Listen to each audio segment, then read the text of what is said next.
and live streaming. In this fast-paced cultural era, catchy, simplistic songs had gradually become the norm.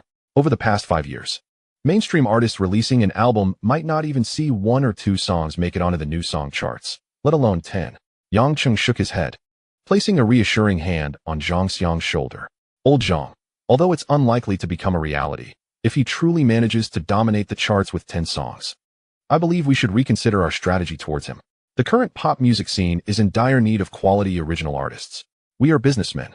We shouldn't stand in the way of potential profits. Even if we must suppress him, it shouldn't be our doing. With this situation unfolding, General Zhang cannot remain uninvolved, can he?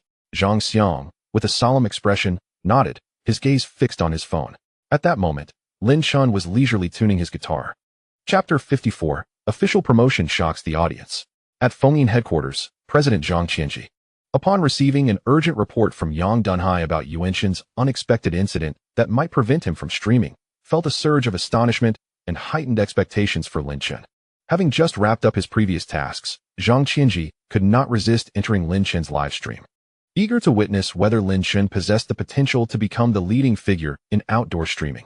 To his surprise, once he tuned in, he found it impossible to tear himself away. The song Once You Were confirmed that he had not misjudged Lin Chun. Even if Lin Chun ceased streaming, he would undoubtedly achieve remarkable success in music. Then, witnessing Lin Chun smartly ban the generous viewers, Sister Tsong Ming and Sister Shi, he could not help but chuckle heartily. While others might be oblivious, as the president of Fengyin, he was well aware of Sister Shi's significant standing as a client in the Magic City. However, the subsequent events caused his expression to darken, especially upon hearing Lin Chun openly declare war on Guanglin media, naming Zhang Nantian. Even someone like Zhang Qianji, seasoned by years in the business world, could not help but draw a sharp breath. When he heard Lin Chun's declaration of intent to dominate the top 10, he felt a renewed stirring within him. Observing Lin Chun's calm demeanor on the live stream, his gaze flickered with uncertainty. Moments later, he arrived at a bold decision. Those familiar with Zhang Qianji knew that he had a propensity for risk-taking. At certain moments, he made decisions with remarkable audacity. And now, he was indeed taking a gamble. He directly dialed Yang Dunhai's number. President Zhang, I was just about to call you. There's been another development with Lin Chun. On the other end, Yang Dunhai's voice was tinged with urgency. Zhang Qianji replied steadily, I am currently watching Lin Chun's live stream. Don't worry about Guanglin media. I am assigning you a task. Within 30 seconds, activate our official live broadcast account and directly stream Lin Chun's broadcast. I want every user currently on Fengyin to see our official account as the next video. Boom.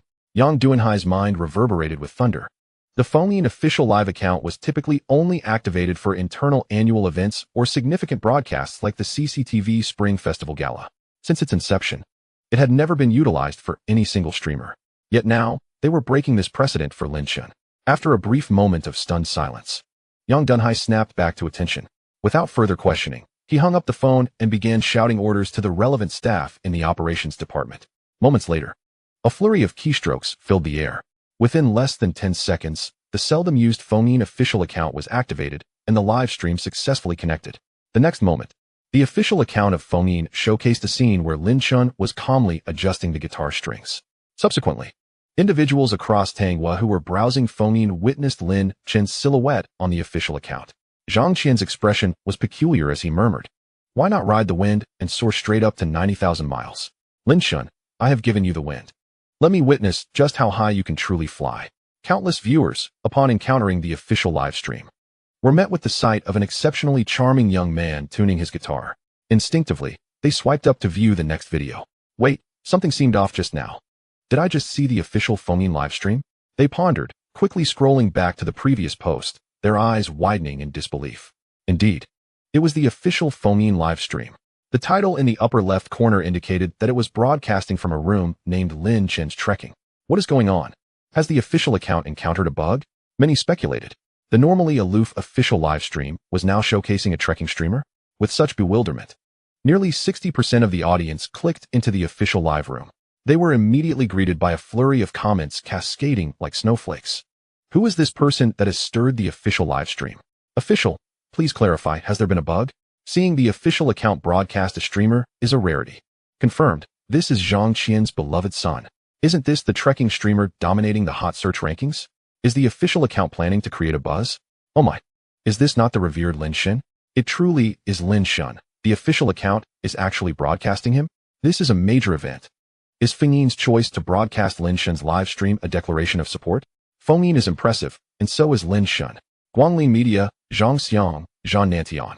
Zhan Yuan, are you all feeling anxious now? Could it be that even the official Fengyin believes Lin Shun can truly dominate the charts? To all the brothers and sisters entering the live stream, stay tuned. This is a moment to witness a miracle in the music world. Zhao, unbeknownst to Lin Shun, Zhang Qian had unexpectedly gifted him a monumental opportunity. He gently strummed the strings, nodding in satisfaction before glancing at the camera. His first song, Crossing the Ocean to See You, began. As he spoke the words, the soft guitar chords commenced. After a brief 4 to 5 seconds of prelude, he began to sing.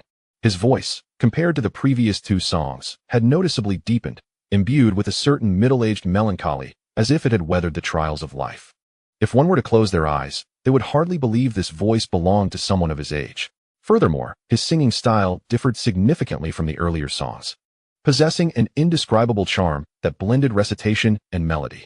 For you, I spent half a year's savings, crossing the ocean to see you. If someone from another time and space were to hear this voice, they would undoubtedly display a ghostly expression, for it was nearly indistinguishable from that of the master. Zhongsheng. The song was imbued with profound emotion, rivaling the original performer, and perhaps even surpassing it in richness. This exemplifies the power of a masterful golden voice, enabling Lin Shun to produce any desired sound and effortlessly transition between singing styles. Simultaneously, the voice summoned forth by this golden talent possessed a magical ability to resonate with the heart, transporting listeners into an immersive experience, drawing them in irresistibly. Yet, this was not enough. In this moment, to fulfill his bold declaration, Lin Shun discreetly employed the master-level beast-taming technique he had previously acquired. Although the term beast is included, its essence is an exceptionally high level of empathetic connection. After all, humans are merely a type of animal. Thus, it equates to a masterful golden voice paired with master-level beast taming. Though Lin Shun had no face-to-face interaction with the audience, a vital aspect of the beast taming technique lies in eye contact with the target. Harnessing the omnipresent network, Lin Shun was effectively casting the beast taming technique upon over 2 million viewers in his live stream, and tens of millions in the official Fengyin stream simultaneously. Boom. At the moment Lin Shun began to sing, countless viewers became utterly enraptured by the song. The barrage of comments in the live stream, once flowing like a flurry of snowflakes, dwindled to a mere few.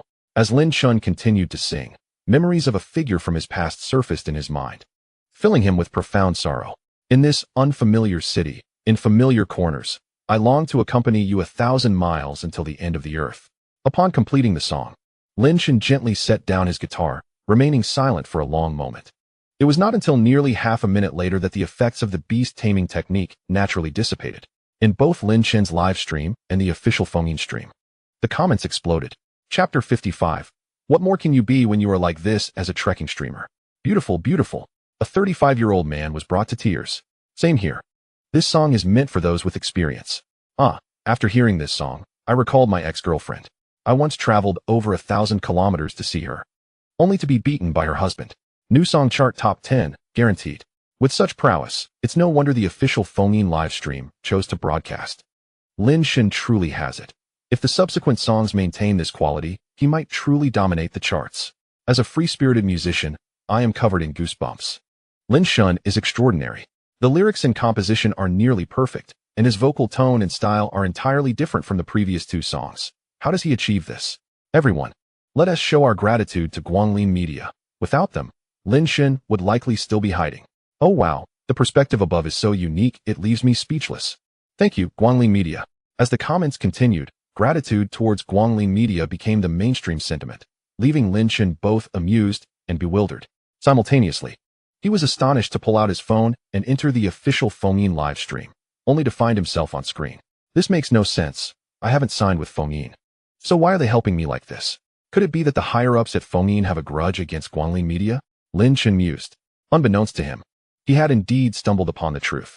If one were to investigate Zhang Qian's employment history, they would discover that he had once been a mid-level manager at Guanglin Media before transitioning into the internet industry.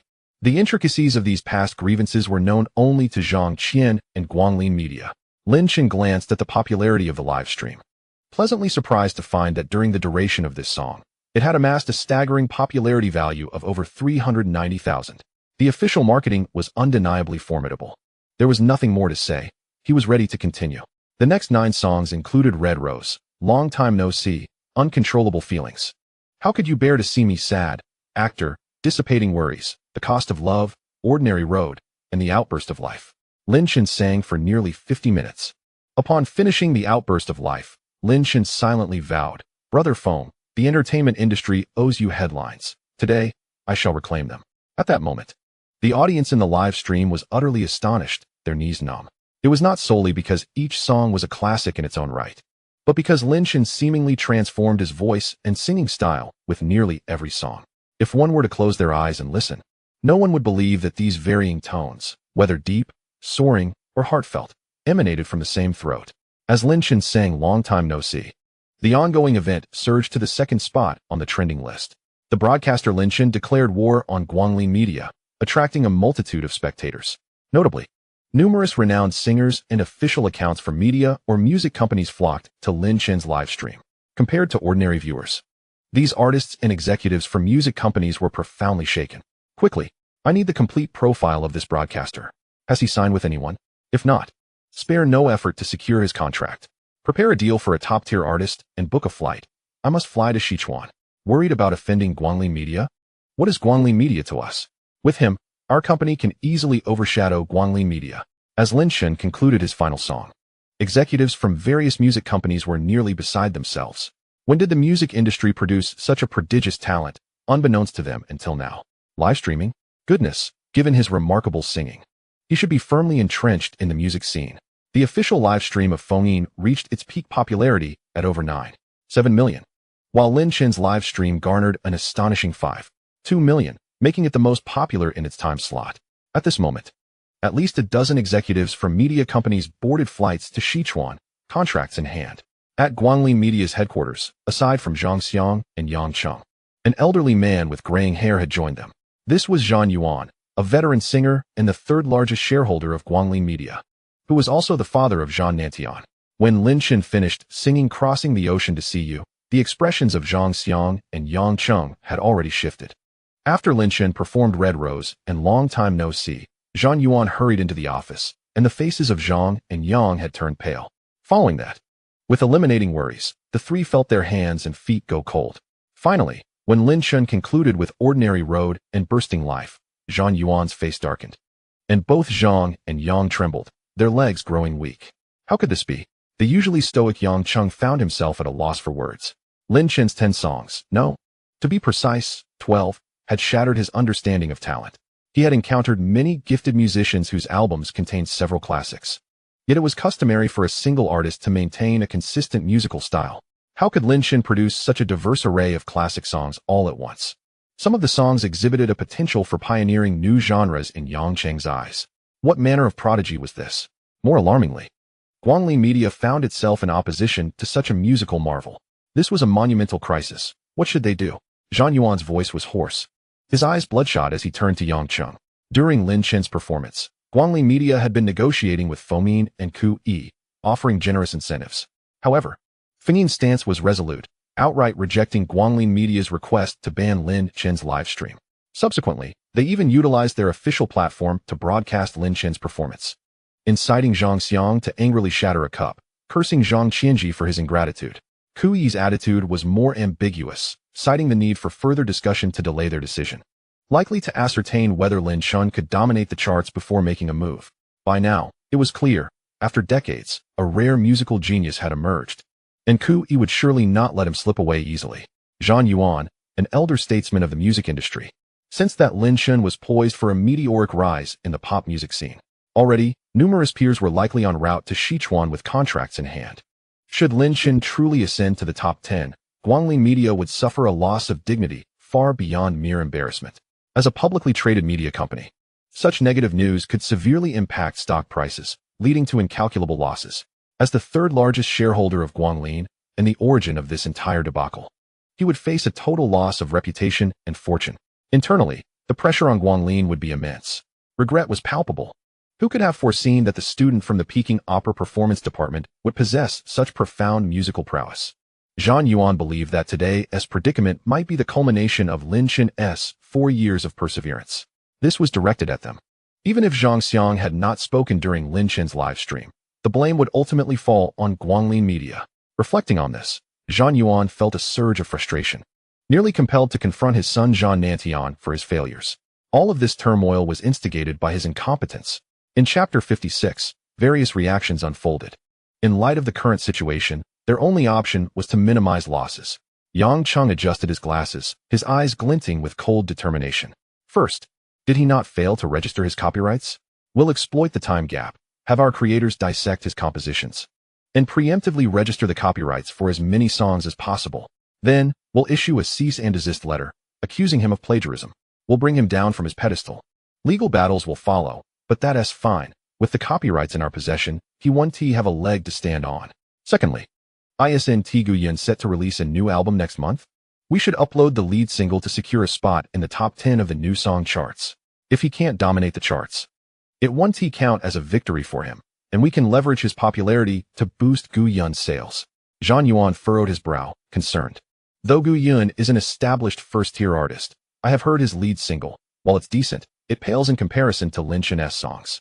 Yang Cheng merely smiled. Guyan still has a fanbase, which can somewhat offset the disparity in song quality. Besides, sales are merely numbers.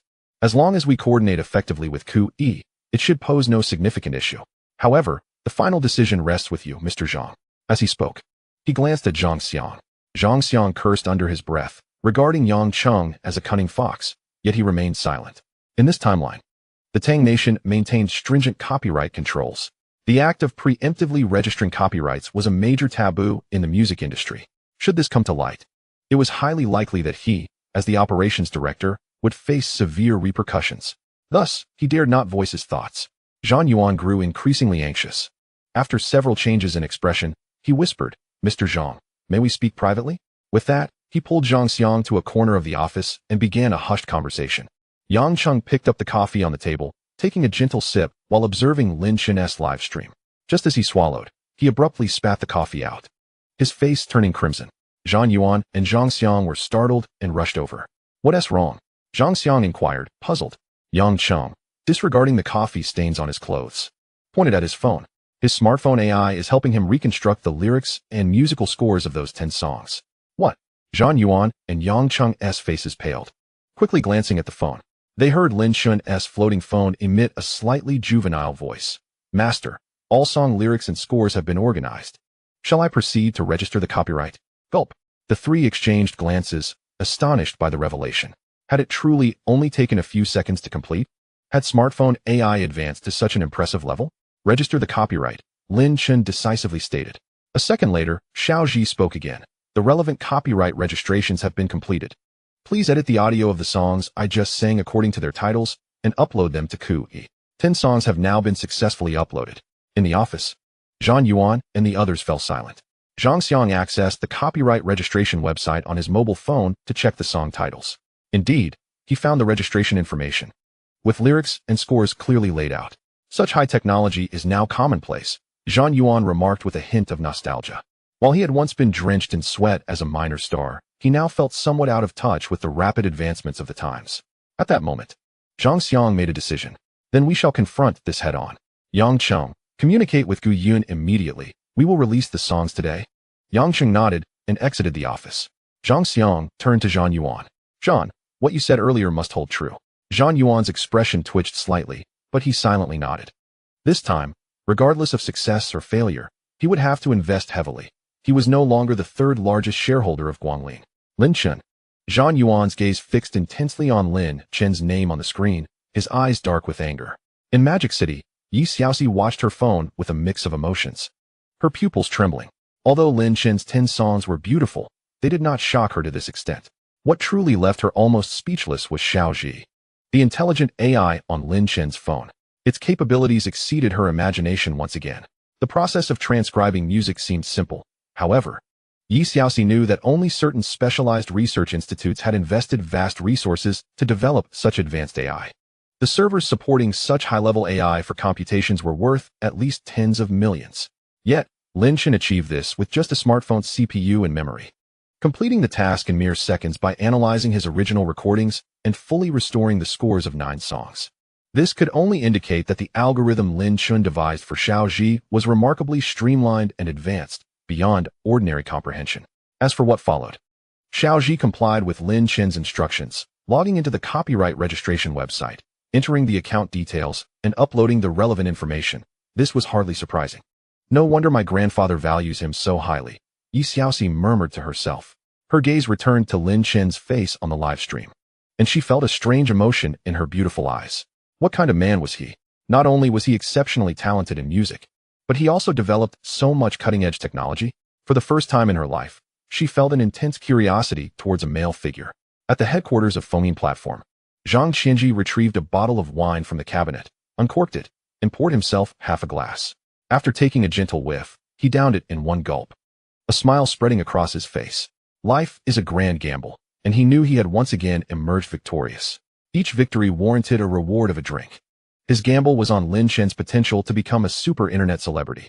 If he failed, the platform would merely suffer a slight loss in traffic while gaining a clearer understanding of Lin Chen's limitations and positioning. Now, Zhang Qianji was confident that as long as Lin Chun had even a modicum of conscience, he would no longer choose to sign with other platforms. Even if Lin Chun lacked a sense of loyalty, Zhang Qianji was prepared to appeal to his emotions, reason with him, and shower him with promises of boundless wealth to win his favor. From this point forward, Fengyin Platform would host a nationally renowned phenomenon in broadcasting. For Zhang Qianji, Lin Chun was far more than just a mere streamer. He was a formidable asset and a means to avenge the past grievances of being forced out of Guanglin Media.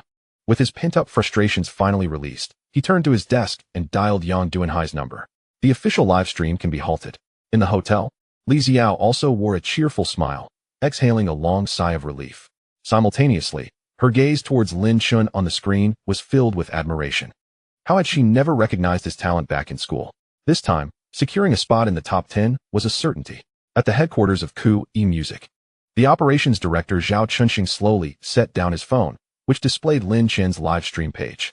He then picked up the phone on his desk. Regardless of what Guanglin Media had to say, it was of no concern. Strengthen the management of the new song rankings. Any company or artist found to be manipulating data would have their anomalies eliminated. Additionally, draft an SS-level contract for Lin Chun, with a signing bonus of up to 3 million. If the other party remains unsatisfied, report back to me. Chapter 57, Reciprocity Zhishaoshan. Lin Chun entered Ku-E Music on his phone, confirming that all songs had been successfully uploaded, a satisfied smile gracing his face. He then noticed several cars parked along the roadside, their occupants disembarking to gaze in awe. When they saw Lin Chun looking their way, they erupted into applause. Some even whistling. Dude, you've got something special. I haven't heard those songs before. Did you write them yourself? You could release an album. Are you a streamer? Which platform? I was just blown away. It felt like a concert. Truly impressive. This trip on 318 was worth it. 6 months ago, I attended a concert by Su Tianwang. And honestly, I think this young man surpasses him in vocal talent. Hey, with your skills, why bother streaming? Hiking is tough. Just sign with a music company and debut. You'll definitely explode. Wait, you're not the Lin Chun from the trending topic on Weibo, are you? Trending topic? What's going on? Wait, did you kick a Jeep? Refuse to collaborate with Mango Factory? Crush a metal business card with your bare hands? No way. Initially, the tourists who had gotten out of their cars were merely astonished by Lin Chun's musical talent.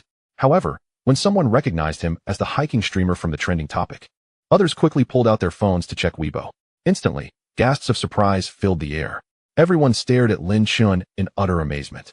This was a remarkable individual. Since they began using Weibo, they had never seen a streamer dominate so many trending topics at once. Has the influence of internet broadcasters truly reached such heights? Yet, the surreal nature of the trending topics was almost overwhelming. Soon, many tourists couldn't resist gathering around, appearing in the live stream. They witnessed a jaw-dropping scene. The online viewer count in Lin Chun's live stream surged by tens of thousands every second. In the blink of an eye, it surpassed 6 million viewers, rapidly approaching 7 million. Such viewership had reached the pinnacle achievable by Fengyin streamers. What does a viewership of 7 million signify? In this world, the Earth is twice the size of the previous one, with a population exceeding 30 billion. The territory of the Russian Federation is only about 1/3 of that of the previous world. Tang country's population reached an astonishing 5 billion, making it the most populous nation without question. Even so, 7 million viewers meant that at least 1 in every 1,000 people was watching Lin Chen's stream. This was terrifying. Even some top-tier phone-in streamers, during a long-anticipated showdown, could not achieve such popularity. Only true A-list stars in the entertainment industry, after building momentum on phone-in for a long time, could attain such viewership. Lin Chen was momentarily taken aback before quickly regaining his composure. This is undoubtedly due to the fact that Feng-Yin's official channel has ceased broadcasting his live stream, resulting in a significant influx of viewers returning to his platform. This is a true manifestation of the official's abandonment. A warm sensation flows within him, being able to provide such support without any contractual obligations. Feng-Yin has indeed gone to great lengths for him. What is particularly commendable is that, in doing so, the Feng-Yin officials have essentially positioned themselves against Guanglin Media. In the entirety of Feng-Yin, there is only one individual qualified to make such an unconventional decision: the president of Feng-Yin, Zhang Qianzhong. Facing the camera, Lin Chen slowly began to speak. Thank you, Feng-Yin. Thank you, President Zhang. As the saying goes, if you give me a peach, I will return it with a plum. Here, I, Lin Chen, solemnly promise that as long as the official approaches me for a contract, I will undoubtedly sign. If there is a signing fee, I hope it will be just 1 yuan. Upon hearing this, the previously rapidly scrolling barrage of song titles fell into a sudden silence. Then, it erupted with excitement. Wow! Lin Chen's vision is impressive. I'm in awe. Brothers, type vision on the screen. Has everyone understood the book vision? For some reason, this live stream is making me want to cry. One gives a peach, and the other returns a plum. This is the live stream I want to see. Indeed, the Feng-Yin officials are taking the risk of offending Guanglin Media by broadcasting Lin Chen's stream. Which platform can support an unsigned host to such an extent? With Lin Chen's current popularity, the signing fee should be at least 3 to 5 million, yet he only asks for 1 yuan, indicating his determination to stay with Feng-Yin. In order to retain Lin Chen, Feng-Yin has indeed invested heavily, not to mention, the traffic costs of the official livestream alone are a significant expenditure. It's confirmed. Lin Chen specifically mentioned President Zhang, so there must be some hidden transactions between them. Don't ask, just know that President Zhang is his illegitimate son. Wrong. Lin Chen is the son of the wind, the beloved child of Feng-Yin. Meanwhile, at Feng-Yin's headquarters, Zhang Qianzhong, watching Lin Chen's live stream, wore a smile. His gaze toward Lin Chen on the screen grew increasingly appreciative. He then dialed Yang Duanhai's number. The contract will still be classified as a top-tier one. However, as for the signing fee, it will be, as he stated, 1 yuan. This will make for an intriguing story later. Yes, President Zhang. On the other end of the line, Yang Dunhai hesitated slightly before continuing. President Zhang, during Lin Chen's singing, many major streamers have called me, expressing their strong discontent with the official broadcasting of Lin Chen's stream, which has resulted in a serious loss of popularity for their channels. Additionally, directors Huang, Zhao, and me have called me, questioning the legitimacy of this action.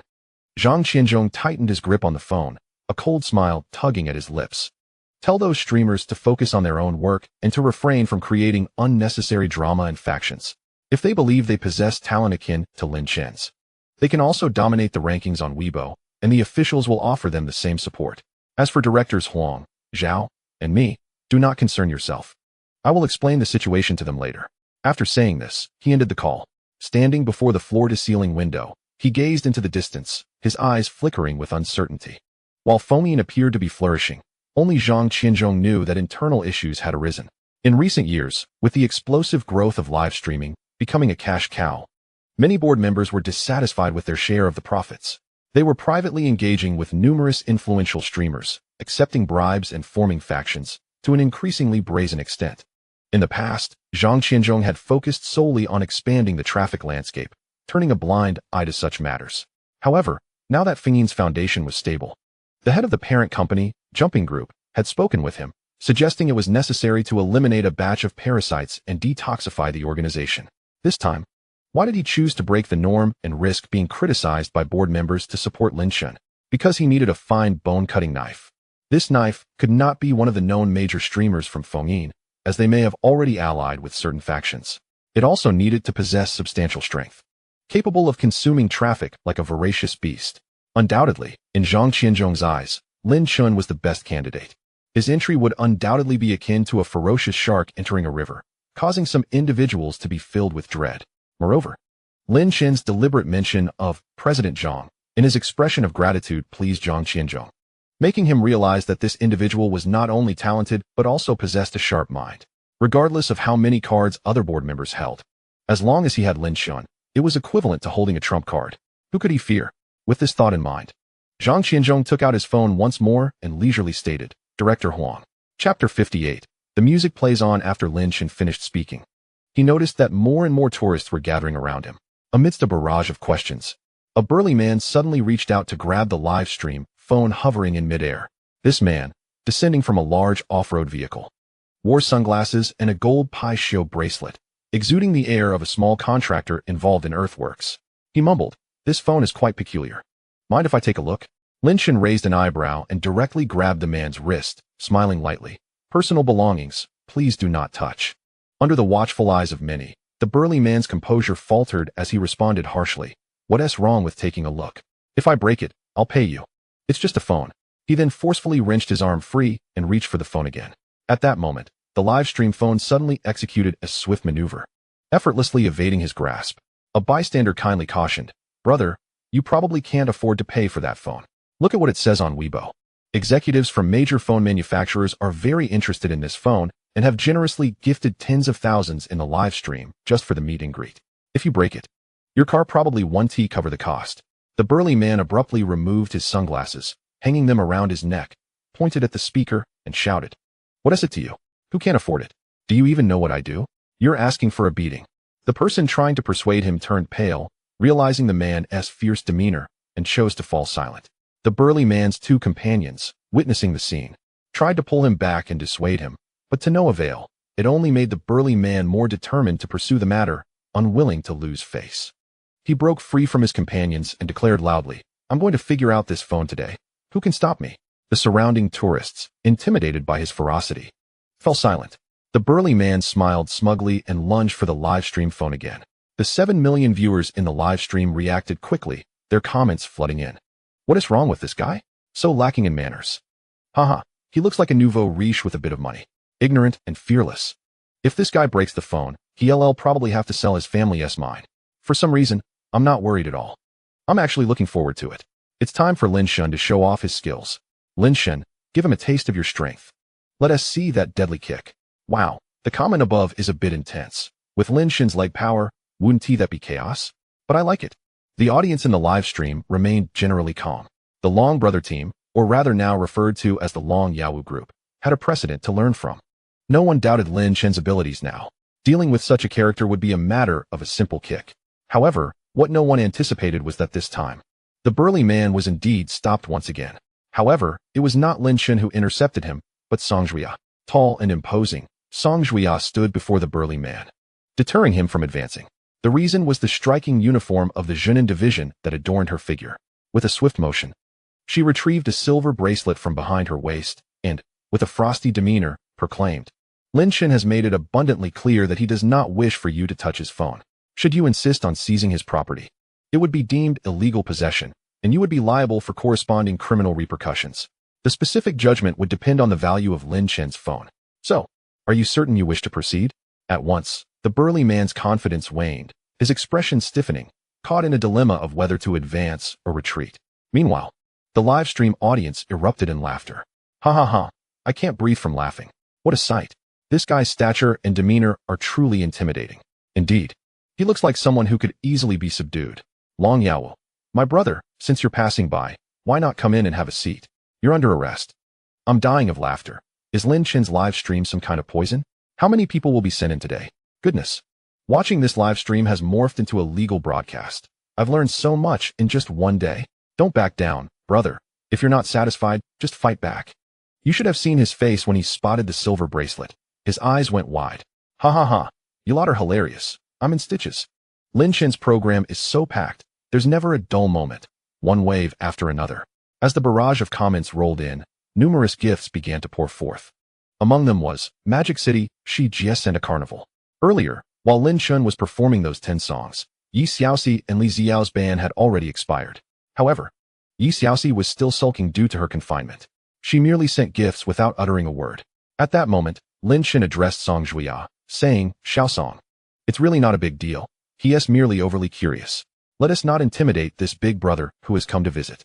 If he wishes to watch, Let him do so. Whether he can see or not depends on his own skill. Upon hearing this, Song Juya cast Lin Chun an inquisitive glance, questioning his certainty. Lin Chun nodded affirmatively. Observing this, Song Juya retracted her bracelet and stepped aside, allowing Lin Chun to gesture invitingly to the burly man. The burly man's breath quickened. His expression contorted with a hint of rage. To him, Lin Chun's words were utterly humiliating, and the gesture was rife with provocation. Yet, he failed to recognize who had instigated this altercation and who had spoken disrespectfully first. Those who insult others often find themselves insulted in return. Fine. You wish to challenge me, do you? The burly man pointed a finger at Lin Chun. Then, amidst the gasps of the surrounding crowd, he lunged forward, fingers outstretched, aiming to grasp the live streaming phone. However, the phone evaded him, floating out of reach. He, on the other hand, stumbled forward, nearly losing his balance due to the lack of breath in his exertion. The onlookers erupted in laughter, the sound ringing mockingly in the burly man's ears. At this moment, Lin Chun spoke leisurely. Xiaoji, our big brother here is a person of standing. Play him an upbeat square dance BGM to lighten the mood. Yes, master, came the reply. Instantly, the phone blared a lively and infectious square dance tune. Red umbrellas, white poles. After eating we all lie down, cover the board. The whole village gathers for a feast. White tofu, red tofu. After eating tofu we dance in the street. This was utterly absurd. The burly man's dark complexion flushed crimson as he turned to Lin Chun, his expression twisted in frustration. Were it not for his apprehension of Song Juya, he would have lunged at Lin Chun to deliver a beating. Don't stop. Keep the music going. Keep dancing, Lin Chun said nonchalantly. I refuse to believe it. The burly man gritted his teeth and charged again, attempting to seize the phone once more. Once, twice, thrice, the live streaming phone danced away like a playful monkey. Each time it evaded him, it lingered tantalizingly close. No matter how hard the burly man tried, he always fell just short of his target. It was akin to a long-lost love he could never attain in his youth.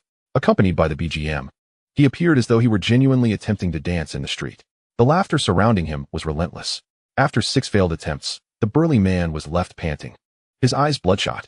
Not only was he ridiculed for his own disgraceful display, but he also caught sight of the rolling comments in Lin Chun's live stream. Ha ha ha. I can't stop laughing. A major social death scene. Put in a bit more effort. Did you forget to eat? 700,000 people are watching you dance. Is it fun or exciting? What are you looking at? Hurry and leave. Don't embarrass yourself. Get out, get out. Brother, I'm not trying to be harsh, but given the chance, you're utterly useless. Upon reading these comments, the burly man's mental defenses crumbled completely. With a furious shout, he suddenly bent down, picked up a stone, and hurled it at the live streaming phone. At such close range, even with the phone's rapid reflexes, it was momentarily caught off guard. Just as the phone seemed destined to be struck, another stone flew in at an even swifter pace, colliding perfectly with the one the burly man had thrown. Bang! The 2 stones ricocheted off one another in midair before crashing to the ground. This unexpected turn of events caused the barrage of comments to dwindle significantly. All viewers were taken aback. As they processed what had just occurred, the comments exploded once more. Goodness, am I seeing things? Lin Chun just deflected the burly man's stone with another stone? Lin Chun is incredible. His reflexes and precision are astonishing. A normal person wouldn't react so quickly. Lin Chun, I'll ask you one last time. Do you even know martial arts? Stop asking. Even if you beat him, Lin Chun will never admit it. What a masterful display of hidden weaponry. May I inquire if you hail from the Tang sect? Let us all rise in gratitude to the big brother for allowing us to witness Lin Chun's prowess. Lin Chun just saved the burly man's life. If his phone had been damaged, he'd have to take a train home, standing all the way, and then sell his house to pay for it. In contrast to the audience watching online, those present at the scene, including Song Juya and the onlookers, felt the tension more acutely. The preceding moment had been nothing short of thrilling. Gasps and sharp intakes of breath filled the air as everyone stared, astonished, at Lin Chun, who remained unfazed. This fellow was indeed somewhat formidable. At that moment, Lin Chun bent down to pick up a pebble from the ground, his cold gaze fixed on the burly man. If you wish to throw again, feel free. Upon hearing this, the burly man's face transformed from shock into utter distortion, no longer issuing threats. He picked up a stone from the ground and hurled it at the live streaming phone. Almost simultaneously, Lin Chun flicked his wrist, sending a pebble flying. Whoosh! The stone shot forth like a bullet. All that was visible was a blurred trajectory. Bang! The burly man's stone, still some distance from the phone, was obliterated by Lin Chun's petite stone, which pierced through without hindrance. A collective gasp resounded as everyone present turned pale, their scalps tingling. This time, the contrast was starkly evident. One was a grand, forceful throw, while the other was a casual flick of the finger. Astonishingly, the burly man's hefty stone was shattered by Lin Chen's small pebble. The disparity was unmistakable. If it weren't for the eyewitness accounts, who would dare believe such a spectacle? Some tourists glanced around in disbelief. Surely, this must be a cinematic production.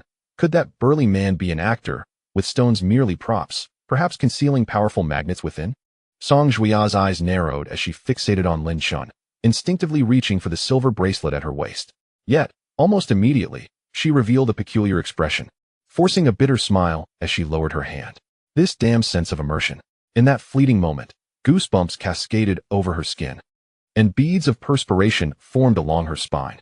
Such sensations she had only experienced once in her life, when confronted at close quarters by a gang of ruthless poachers targeting rare wildlife. At that time, the adversaries were armed. Yet, the sense of danger that Lin Shun had instigated surpassed even that posed by those gun-wielding criminals. She gazed at Lin Chen's profile with an unusual expression, her thoughts murmuring, "Fortunately, he is handsome, talented, and has achieved success in the realm of live streaming. He is unlikely to succumb to financial desperation or criminality. If he were to navigate society, he would undoubtedly become a source of great consternation for the local authorities." Meanwhile, the barrage of comments in Lin Chen's live stream surged with fervor. What on earth is happening? How did Lin Chen manage this? Brother Lin is incredible, so handsome. Oh, Brother Lin exudes so much charisma. I feel so secure. Am I watching a live stream or a movie? The scenes from a martial arts film have come to life. One cannot hone such skills without having taken lives, yet I must admit, that was undeniably impressive. Come on, Lin Shun, just confess. Where are the bodies buried? A voluntary admission might reduce your sentence.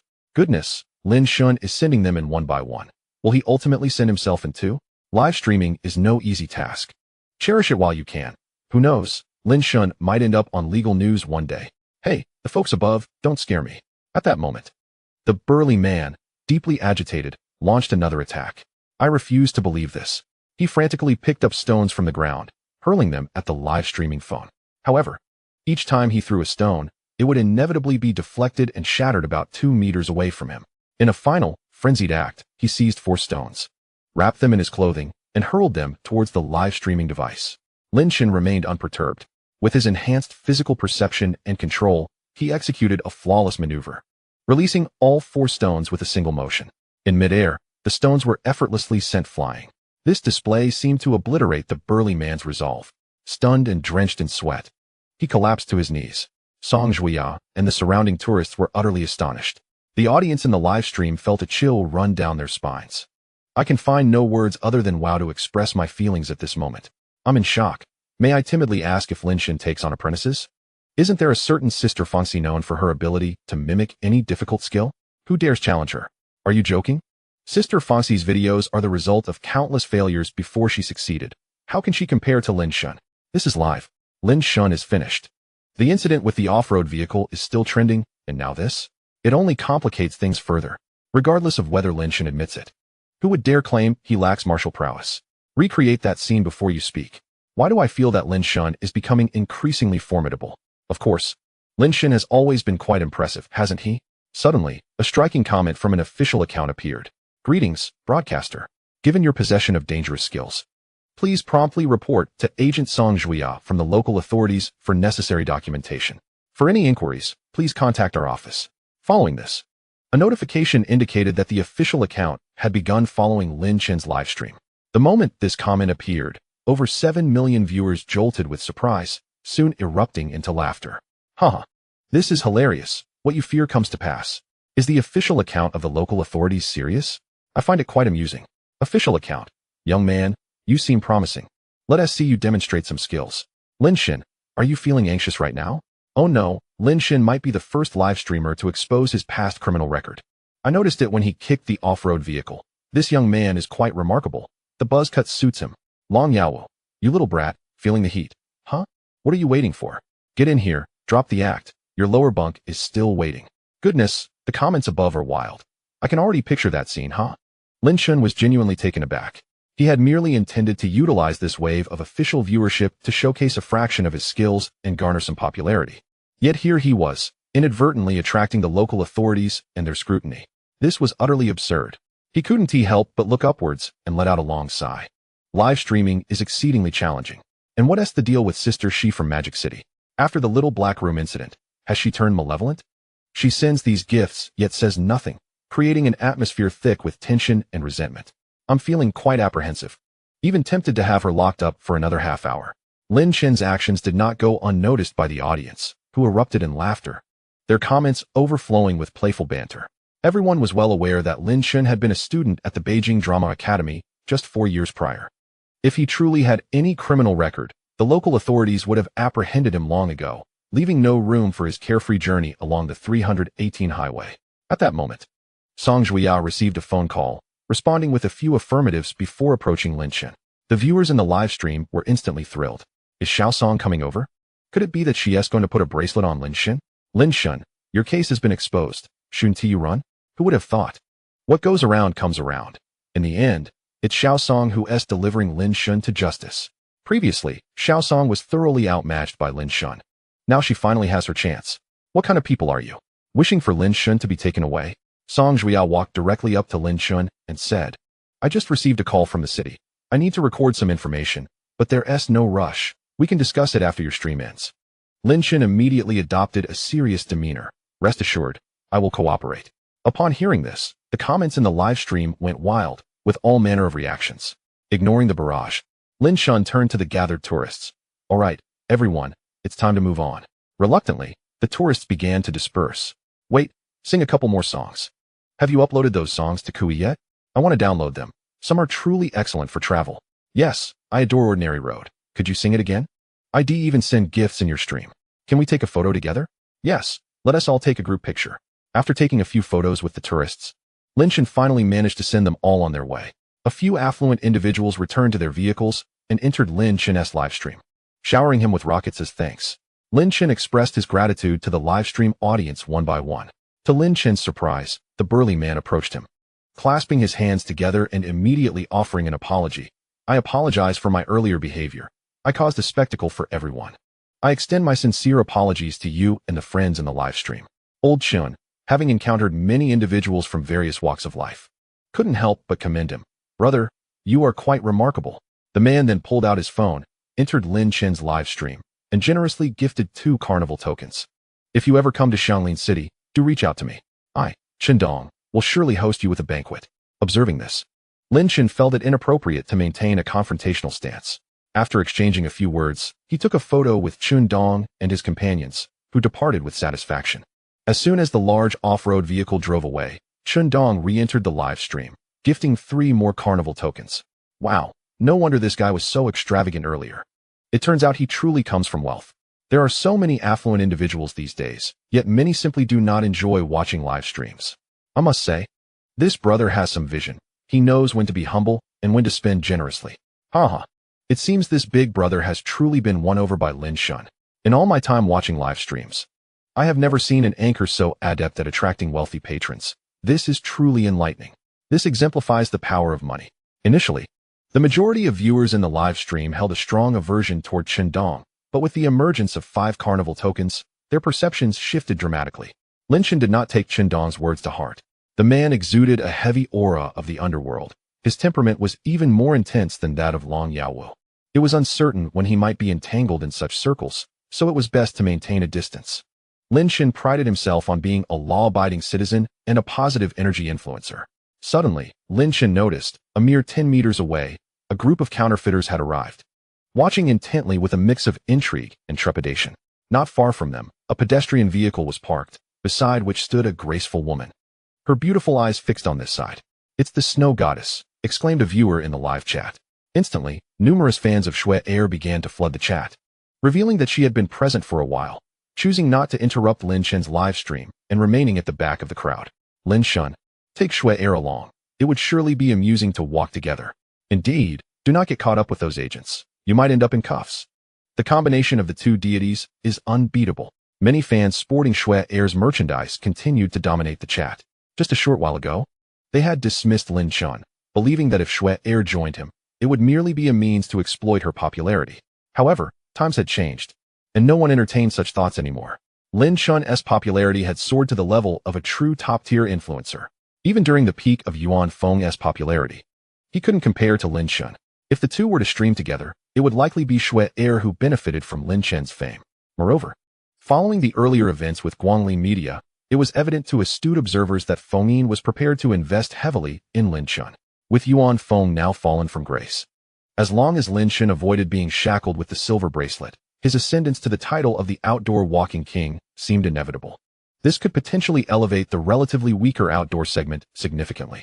In truth, Shui Er's rapid rise to prominence as the queen of outdoor walking was due in part to her inherent gender advantages, along with her stunning physique and appearance. Furthermore, her perseverance far exceeded that of most male walking anchors. However, her shortcomings were also apparent. She was overly aloof, lacking the playful charm exhibited by other streamers. If walking were merely walking, even the most beautiful flower would grow tiresome with time. Walking was merely a streaming format to maintain sustained popularity. The anchor's talent and ability to entertain were crucial. Undoubtedly, Lin Shun was a master of entertainment, consistently attracting attention from all sides. He even helped Feng Yin draw a substantial audience from other platforms, which was the fundamental reason behind his meteoric rise from a mere 100 viewers to an astonishing 7 million in a single day. In contrast, Shui Er had maintained an average online viewership of around 500,000 during her streams. If she could not innovate her streaming approach, she had likely reached her limit. Upon seeing these comments, Lin Shun felt a slight stir within him. He proactively approached Shui Er, with the livestream camera following closely behind. The counterfeiters, including the notorious Yuxian brother, were visibly excited. Lin Gu, they called, their eyes filled with awe and a hint of flattery. It was undeniable. Lin Shun had become the recipient of official promotion, clearly positioned to be crowned the outdoor walking king. As streamers who relied on traffic for survival, they naturally dared not offend Lin Shun, the reigning king of outdoor influence. This was also why they had hesitated to approach Shui Er upon their arrival, fearing they might inadvertently offend Lin Shun. Lin Shun acknowledged them with a nod, then turned his gaze to Shui Er, once again struck by her stunning beauty. With her figure and poise, she seemed less like a walking influencer and more akin to a senior executive from a major corporation or a wealthy heiress. Approaching her, Lin Shun spoke. "Could you spare me 2 bottles of water? I've been singing for quite a while, and I'm feeling a bit parched." Within the livestream, the comments erupted. 666,666. Such emotional intelligence. No wonder he is the newly crowned outdoor walking king. This truly illustrates the gap between individuals. A single remark can bridge distances without feeling awkward. No way, Lin Shun must have been quite the charmer in his past life. He is so adept at flirting. Brothers, Lin Shun is providing a live tutorial. Everyone take notes. Shui Er appeared slightly taken aback as Lin Shun approached her. When he uttered those words, she paused for a moment before lowering her sunshade, revealing her fair and exquisite face. She reached for 2 unopened bottles of water from her cart and handed them to Lin Shun. "You sing beautifully," she remarked, a teasing smile gracing her lips. Lin Shun felt a flush of embarrassment. In the heat of the moment, he hadn't considered the implications of his words. Now, reflecting on it, he felt somewhat sheepish. However, he wondered about her dedication. Was she really watching someone else's stream while walking? Such a lack of professionalism. In this moment, he knew he could not falter. Clearing his throat, he sought to regain the initiative. "Would you like to learn? I can teach you." Shui Er blinked her large, lake-like eyes and asked, "Are you suggesting you want to take me as your apprentice?" Lin Shun was momentarily taken aback, then chuckled. "But you are the queen of outdoor walking. Who would dare take you as an apprentice?" In the streaming world, taking on apprentices was a common practice, often a way for streamers to form circles and foster connections. Prominent and superstars typically had several beautiful apprentices under their wing. Some even established their own agencies, where the so-called apprentices were simply streamers affiliated with their companies, capitalizing on the diversion of traffic for maximum profit. However, Lin Shun had no desire to engage in such practices. The larger the circle, the more complications arose, especially with female apprentices. His heart was devoted solely to outdoor pursuits. Women would only hinder his pace on the trails. Song Juya was an exception. But given the circumstances, their time together would likely be brief, parting ways within 2 to 3 days. Shui Er discerned a playful undertone in Lin Shun's half-joking remark. Her beautiful eyes sparkled with intrigue. "I was joking, but do you truly wish to teach me how to sing?" Lin Shun was surprised. It seemed she genuinely wanted to learn. However, possessing a masterful golden voice, he is thoroughly familiar with the myriad vocal techniques required for singing. Even the instructors at the Capital Drama Academy's music department cannot rival his mastery. Teaching her to sing poses no challenge. Lin Shen contemplated for a moment and said, well, this highland region is hardly suitable for vocal practice. Once we reach Old Capitol Bridge, I shall impart my knowledge to you. A radiant smile blossomed on Schwerer's face. It's settled then. You continue on foot, and I will push the cart. I may not catch up with you, but I assure you I will arrive at Old Capitol Bridge before nightfall. Lin Shen cast her a surprised glance. Earlier, when the Yuan Fengshan incident had just begun, he had noticed that many of Schwerer's fans came to the livestream to convey messages. Upon learning that Schwerer was in his livestream, they defended him by blocking several of Yuan Fengshan's fans. With a reciprocative spirit, he would have readily accepted if Schwerer proposed to trek to Old Capitol Bridge together. Unexpectedly, the girl seemed to possess her own convictions and pride, not wishing to ride on his coattails. Lin Shen couldn't help but regard Schwerer with greater esteem. Let us add each other on Jishin to stay in touch, Schwerer said as she took out her phone. Lin Shen also retrieved his phone, allowing her to scan his contact. Beep. Lin Shen glanced at Schwerer's username, Lone Wolf. Her avatar depicted a white wolf standing on the edge of a cliff, howling at the moon. What is this? Your username seems a stark contrast to your appearance. He mused. You appear aloof, yet there seems to be a wild spirit within. Well, good luck with that, Lin Shen encouraged, pocketing his phone before turning to leave. Song Zhuya, who had remained silent, exchanged a glance with Schwerer and followed suit. Several anti-fraud streamers eagerly inquired, Lin Gu, do you mind if we follow you for a live stream? Lin Shen did not look back. Do as you please. The group of anti-fraud streamers rejoiced and promptly followed him. The live streams of Lin Shen and Schwerer exploded with activity. Wow. It's the first time I've seen Schwerer take the initiative to add a male streamer. Why do I feel that these two are both distant, yet somehow have chemistry? Have we all forgotten? True masters are those who allow the ladies to take the initiative. This must be what is referred to as a spiritual connection. Just a weak inquiry. What is a spiritual connection? A spiritual connection leads to a bond of mutual benefit, where the most profound influences are subtle and silent. Young sister upstairs, you are still naive, and there are many things you do not comprehend. Wow. The one upstairs is impressive. How did you manage to steer this conversation? The wheel of fate has caught me off guard, leaving me bewildered. Oh no. When the snow goddess reaches Old Capitol Bridge, it will at least be 8 o'clock. After some delay, the night will be enchanting. Just thinking about it makes me giddy. Wah, I want Lin Gu to teach me how to sing too. Just as Lin Shen and Song Zhuya set off once more, the online world erupted. After 10 original songs were uploaded to Qi Music Network, the download numbers surged, causing the server to crash within a minute. This left the operations director, Zhao Chensheng, both astonished and delighted, as he berated the technical staff. 2 minutes later, the backup server kicked in to handle the traffic, and the refreshed data astounded countless viewers. The original song chart was now completely transformed, including the previously uploaded song of the highway and the You of the past. 4 of Lin Shen's 12 songs had surged into the top 10. They were Ordinary Road, The You of the Past, Crossing the Ocean to See You, and Life in Full Bloom. Ordinary Road ranked third, while Life in Full Bloom took fourth. Who would have thought that the last 2 songs Lin Shen performed would garner the highest popularity? The remaining songs also closely followed, dominating the 11th to 20th positions. Zhang Nanshan's Delusional Love was directly pushed from 5th to 9th place on the new song chart. Everyone following this event was left in shock. How long had it been? At this rate, it was almost a certainty that Lin Shen would dominate the top 10 by the end of the day. Meanwhile, chaos was also brewing on Weibo. In just a few minutes, the trending topic about Lin Shen vanished and then reappeared, with its ranking constantly shifting. Those with discerning eyes recognized that capital was at play, attempting to suppress Lin Shen's trending status. Indeed, Fengyin and Ku Yi had clearly aligned themselves with Lin Shen, with no other recourse. Guangli Media had to begin with Weibo, trying to stifle Lin Shen's burgeoning popularity at its roots. However, mere moments after the trend was removed, it re-emerged once more. In a fit of rage, Zhang Xiang personally called Weibo to demand answers. There's no other way. They offered too much, a Weibo executive lamented. Zhang Xiang's eyes twitched with anger as he coldly inquired, who is the other party? Mr. Zhang, please don't make this difficult for us. Weibo has professional ethics and cannot disclose client identities, the executive replied.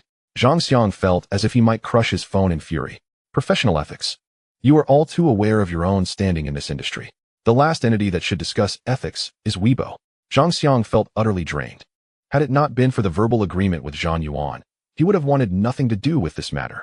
The Weibo executive continued, Mr. Zhang, if you wish to have it removed, you'll need to double the previous amount, and we will immediately assist you. Remove it, Zhang Xiang commanded decisively, calling for the finance team to process the payment. At this point, there was no retreat, only forward. Yet, less than 3 minutes after the trend was removed, it reappeared. Zhang Xiang, upon discovering this, was nearly red-eyed as he called again. Didn't we agree on an increase? Why has it returned? The Weibo executive sighed in exasperation. The other party offered even more, Mr. Zhang. As a valued client, I must inform you, this situation is rather significant. There are multiple parties trying to get Lin Chen trending, and Guanglin may find it difficult to contend. Why didn't you say that earlier? Zhang Xiang slammed the phone down in frustration, his expression darkening. At that moment, his phone rang. It was Yang Cheng, his voice heavy with concern. There has been a hiccup with Gu Yun. He adamantly refuses to release his song at this moment. Damn. Chapter 62. The illuminated tongue. Zhang Xiang's face contorted in rage. Does he wish to ruin his career? How can a long-established first-line singer fear a mere trekking streamer? If he refuses, then let us approach Luo Xianyi. Hasn't she been preparing her album for 2 years? Is she still lacking in material? Yang Cheng replied helplessly. You know Luo Jia, she is practically a recluse now. She claims to be traveling, her number has changed, and her Jishin account has been cancelled. Even her agent has no idea where she is. Furthermore, she is only signed under our company, and the contract binds her in no way. Even if we find her, she is unlikely to agree. This may have to be accepted. Lin Chen has become a hot commodity in the music industry. Other peers are merely spectators now. If we can suppress Lin Chen, they will privately lend their support. If we fail, they will strive to court him. In short, since Lin Chen released those 10 songs, we have already lost. Old Zhang, this is no longer 20 years ago. The power of the internet is formidable, and sometimes, timing, location, and harmony can truly counter capital. Therefore, it's best to cut our losses promptly. Zhang Xiang's expression shifted as he sighed deeply. He then coldly stated, report the situation to President Wu and convene a board meeting. This loss must be borne by President Zhang. As for Lin Chen, a dedicated team was assigned to monitor his live stream around the clock. Should any vulnerabilities arise, they would employ paid commenters to report him, amplifying the situation in hopes of blacklisting him from the clean internet, effectively silencing him across all platforms. Zhang Qianji desired to promote him? I shall ensure he ends up with nothing but an empty basket. Zhishaoshan. After a considerable half-hour, Lin Chen and Song Juya finally approached the foothills of Zhishaoshan. They paused, turning to glance back. Song Juya expressed her sentiments. I have traversed Zhishaoshan countless times, yet today has been filled with extraordinary events. I hope nothing else occurs. Engaging in live streaming is undeniably challenging. Barely had she finished speaking when, crash, a red sedan, rounding a bend about 10 meters away, suddenly skidded. With a swift tailspin, its left front and rear wheels plunged into a roadside drainage ditch. The driver hurriedly shifted gears and attempted to steer, desperate to free the vehicle. However, the engine roared, the clutch smoked, and despite swaying from side to side, the car remained trapped.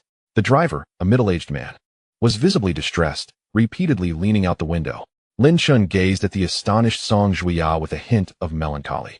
The audience in the live stream erupted in laughter. Ha ha ha, has little Song's mouth been enchanted? This is absurd. It all happened in less than a second. Is this the legendary causal weapon? It's primarily because of how long Zhishaoshan's descent has been. The brakes lose effectiveness, making it difficult to stop in emergencies. Damn. I recall my last drive on the 318. I also ended up in a ditch. Soon, an array of gifts flooded the screen. Lin Chen sighed. Let us go lend a hand. As he spoke, he approached the vehicle, and Song Juya, blushing, followed closely behind. Upon reaching the scene, they found 4 individuals inside the car. Except for the driver, everyone had exited to discuss how to resolve the situation.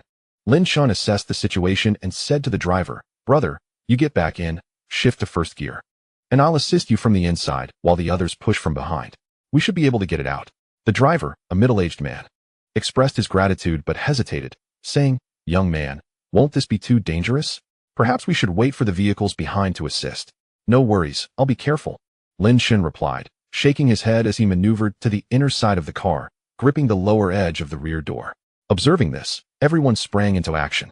Apart from the driver who returned to the driver's seat, the rest positioned themselves at the rear, ready to push.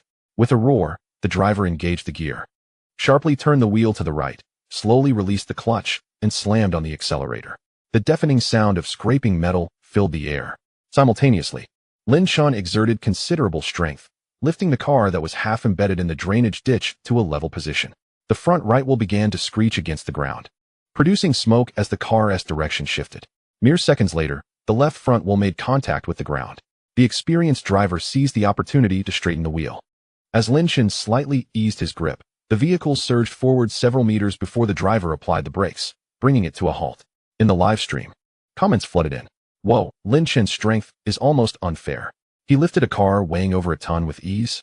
That's not too outrageous, but typically, it would take someone at least 200 pounds, trained in core strength, to manage that. What's remarkable is Lin Chen's calm demeanor. Did he even break a sweat? Lin Gu is incredible. With such overwhelming boyfriend energy, he could easily lift me for half an hour of squats. The middle-aged man exited the car after securing the handbrake, grasping Lin Chen's hand with immense gratitude. Young brother, thank you so much. He then pulled out a 100 yuan note and attempted to give it to Lin Chen. Lin Chen hurriedly declined. Brother, everyone faces challenges when they venture out. Lending a hand is simply what one should do. After several attempts to insist, the middle-aged man relented, retrieving some fruits and a dozen bottles of energy drinks from the trunk, insisting Lin Chen accept them. The other passengers echoed his sentiments earnestly and unable to refuse. Lin Chen accepted the gifts, passing the heavy bag to Song Juya. The group thanked Lin Chen once more, exchanged contact information, and reluctantly drove away. Lin Chen turned his attention to the live stream camera, stating, previously, I noticed many comments questioning the significance of my hiking streams, suggesting I should just get a job. To address this, one must first understand the meaning of life. If you cannot comprehend your own life's significance, how can you judge the worth of others' lives and actions? Throughout our lives, we encounter a myriad of individuals and situations, facing various choices. You can choose to remain an observer, escaping reality, or you can step forward, courageously pursuing your path, thus gaining achievements and experiences, doing what you believe is right, acting in good conscience, and contributing value to society. This, I believe, constitutes the essence of life.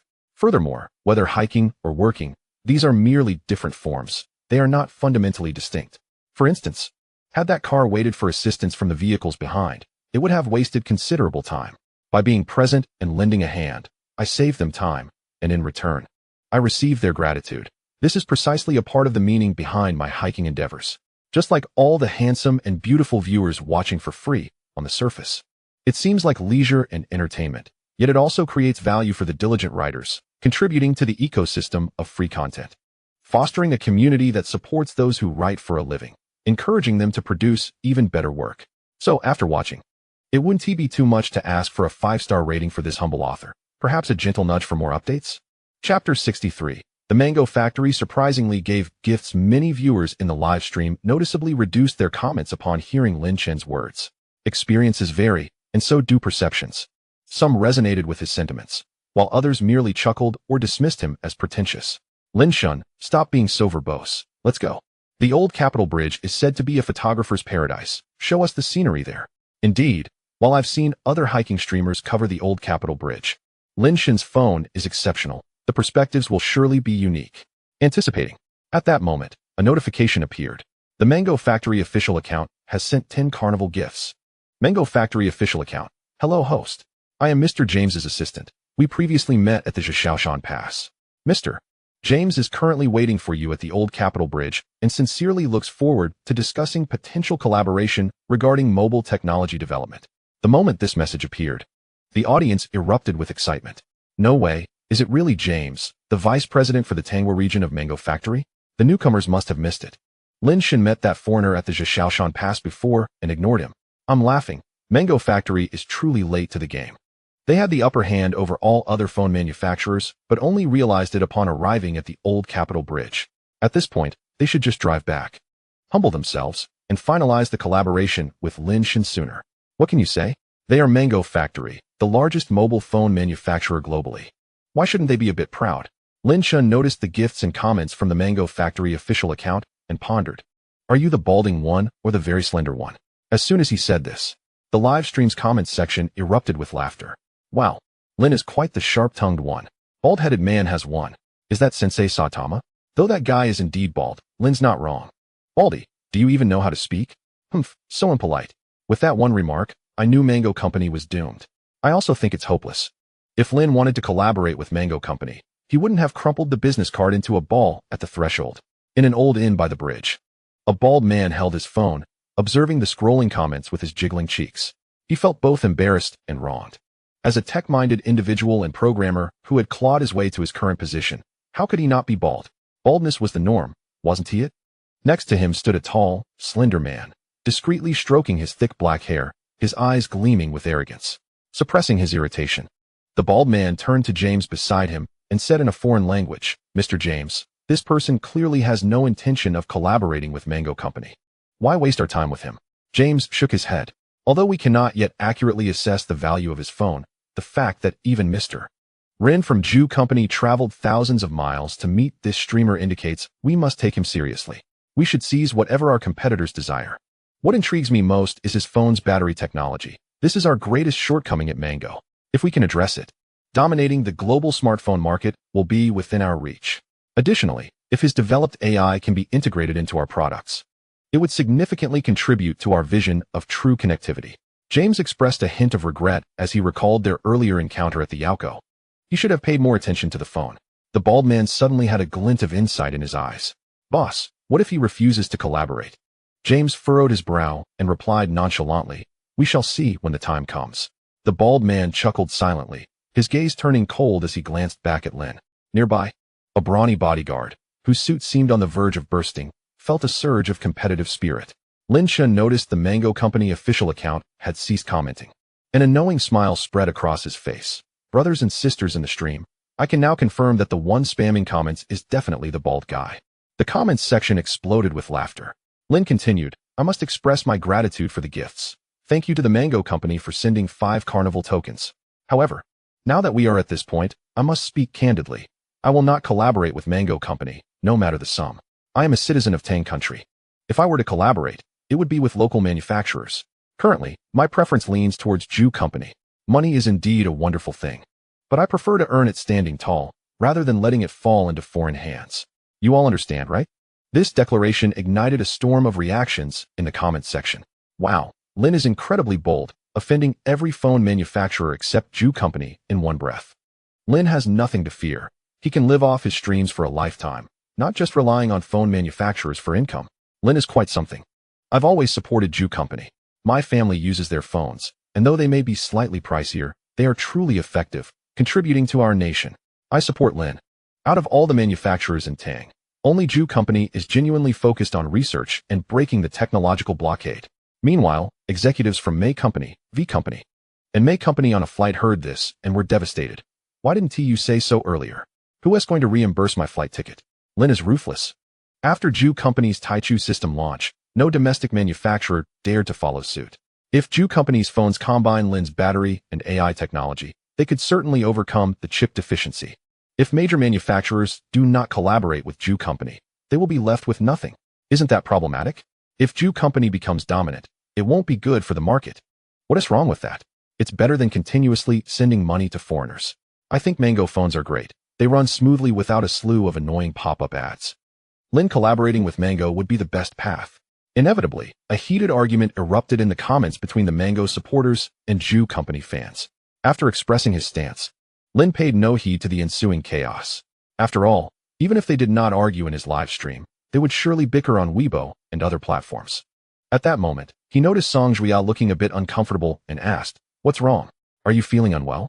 Her cheeks flushed as she hesitated before shaking her head. Lin's eyes flickered with understanding, and he quietly said, "I will head out first. You can follow at your own pace." Song Juya's face reddened further as she nodded gently.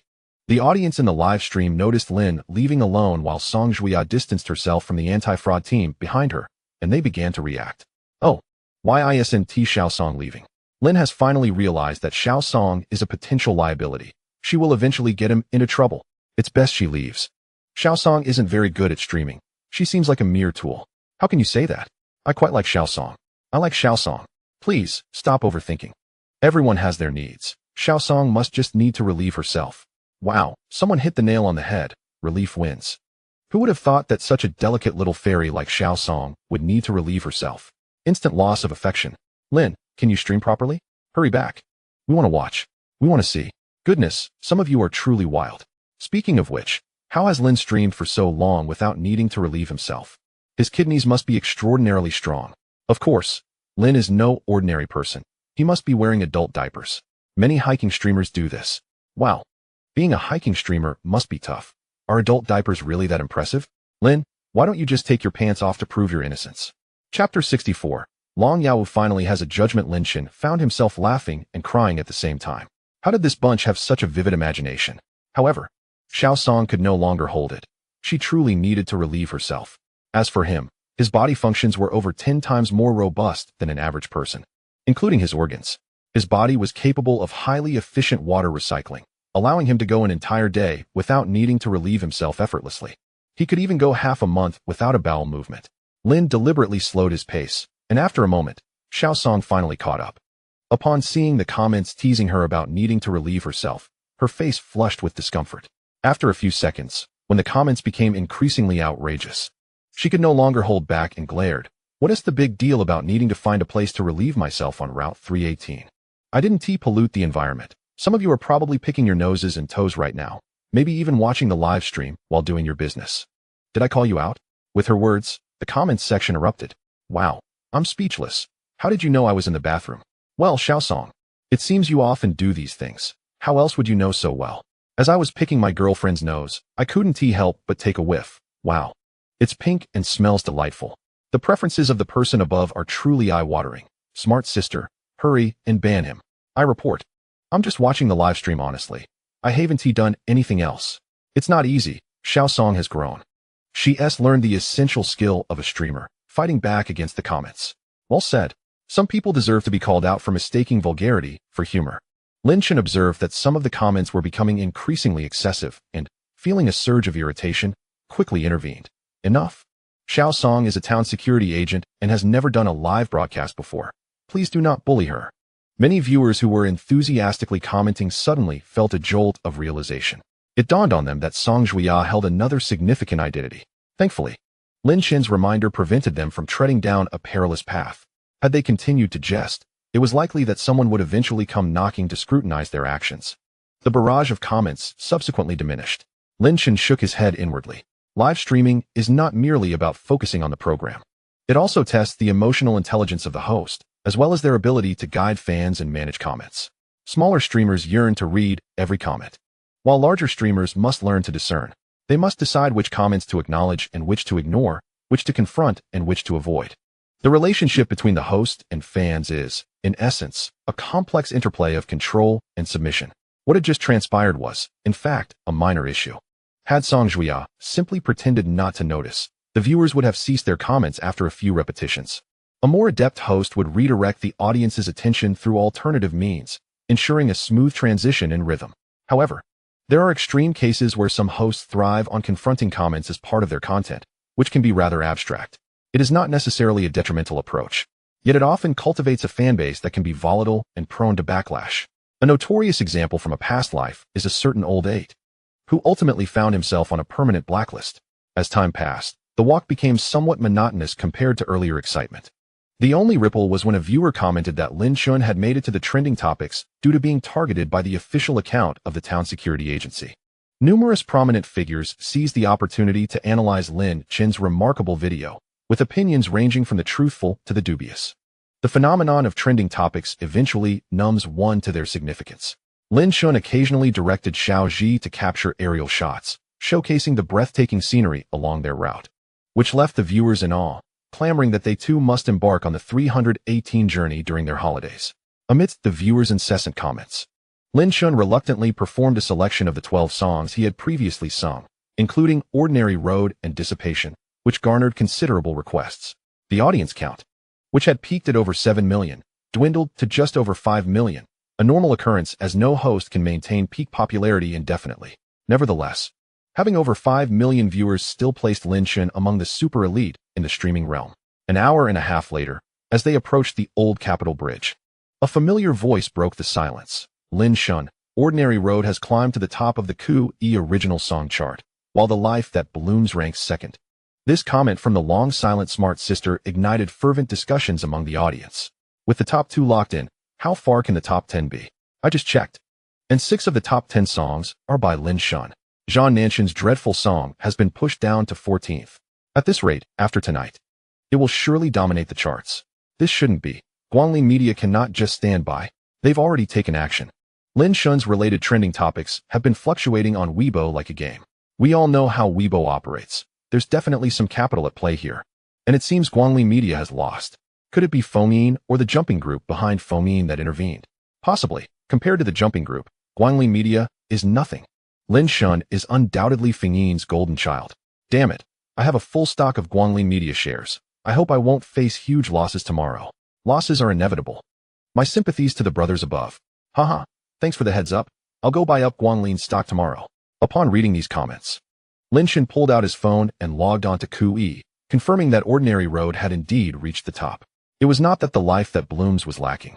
Rather, as an outdoor hiking streamer, many viewers naturally favored Ordinary Road more. Sorry, Fenggu, even in a different time and space, you remain estranged from the headlines. Which must be fate, Lin Shun mused to himself. Truly, he had given it his all. Alas, one cannot defy destiny. At that moment, Song Juya received a phone call. After stepping aside for half a minute, she returned to Lin Shun's side, her expression a mix of complexity. Lin Shun, I just received a call from the director. There are results regarding Long Yaowu. Upon hearing this, countless viewers perked up. Wow, the town security agency is acting so swiftly this time? Please tell us. How long will Brother Long be on the sewing machine? Come on, the sentencing is not even the town security agency's concern. It's not at that stage yet. Honestly, the case itself isn't complex. Even if Long Yaowu doesn't confess, his subordinates will certainly spill. It was Long Yaowu who intended to kill. His subordinates would be foolish not to take the opportunity to take the blame. As the comments streamed by, Song Juya continued. Long Yaowu, after resuscitation, has awakened and, faced with overwhelming evidence, has confessed to instigating his subordinate Mo to commit assault and to his own act of running someone over. Additionally, several members of his gang have confessed to other crimes, including assault, unlawful detention, sexual assault, and illegal lending. Once the investigation is thoroughly concluded, the case will be referred to the Supervisory Department for prosecution. Based on the evidence currently at hand, Long Yaowu's sentence is likely to be lengthy, conservatively estimated at over 10 years. What she did not mention was that the rapid handling of Long Yaowu's case and the announcement of the results during the live broadcast were due to two factors. First, the incident occurred during the live stream. Second, with Lin Shun's skyrocketing popularity, the social impact of the entire event became exceedingly severe. Consequently, after the incident, the municipal office issued a directive to establish a special task force for rapid investigation, aiming to provide the public with a prompt explanation. As Song Juya's words resonated, the 5 million viewers in the live stream erupted in excitement. Wow, I never expected Brother Long's operations to be so extensive. I'm stunned. I was once a fan of Brother Long, who jokingly claimed that streaming was a side hustle. Who knew it was true? Truly, my Brother Long is a man of the world, engaging in serious business. Sexual assault is too much. Could it be that female hiking streamer he previously targeted? Looks like we cracked the case. There was a female streamer named Jean May who stopped broadcasting after being followed by Brother Long's gang for some time. Could it be? My Brother Long is so unfortunate. Just as he recovered, he has to head to jail to toil away. As Brother Long's capable subordinate, Mo is likely to spend several years as well. Wishing Brother Long a safe journey. Wishing Brother Long a safe journey. With the comments of wishing Brother Long a safe journey flooding the screen, many viewers sent gifts worth 100 yuan, the effects resembling floral tributes. It appeared that the outpouring of support would not cease anytime soon. Lin Shun found himself both amused and bewildered. This crowd certainly knew how to have fun. Should he accept this floral tribute or not? Nonetheless, knowing that Brother Long was facing such dire circumstances brought him some relief. I shall not pursue the matter further. Let the supervisory department handle the prosecution as they see fit. Song Juya was about to nod in agreement when Lin Shun interjected, if the sentence is lenient, I shall file additional charges. This remark sent the live stream into fits of laughter. The host is so mischievous, but I like it. At this moment, Song Juya displayed a complicated expression and said, Lin Shun, since the investigation has largely concluded, it is time for me to depart. The office is currently short-staffed, and I must return to assist. The vehicle from the department is already en route, so I will wait for them here and will not accompany you to Judah Bridge. Upon her words, the barrage of comments in the live stream fell silent in an instant. Countless viewers, their emotions tangled, watched the broadcast.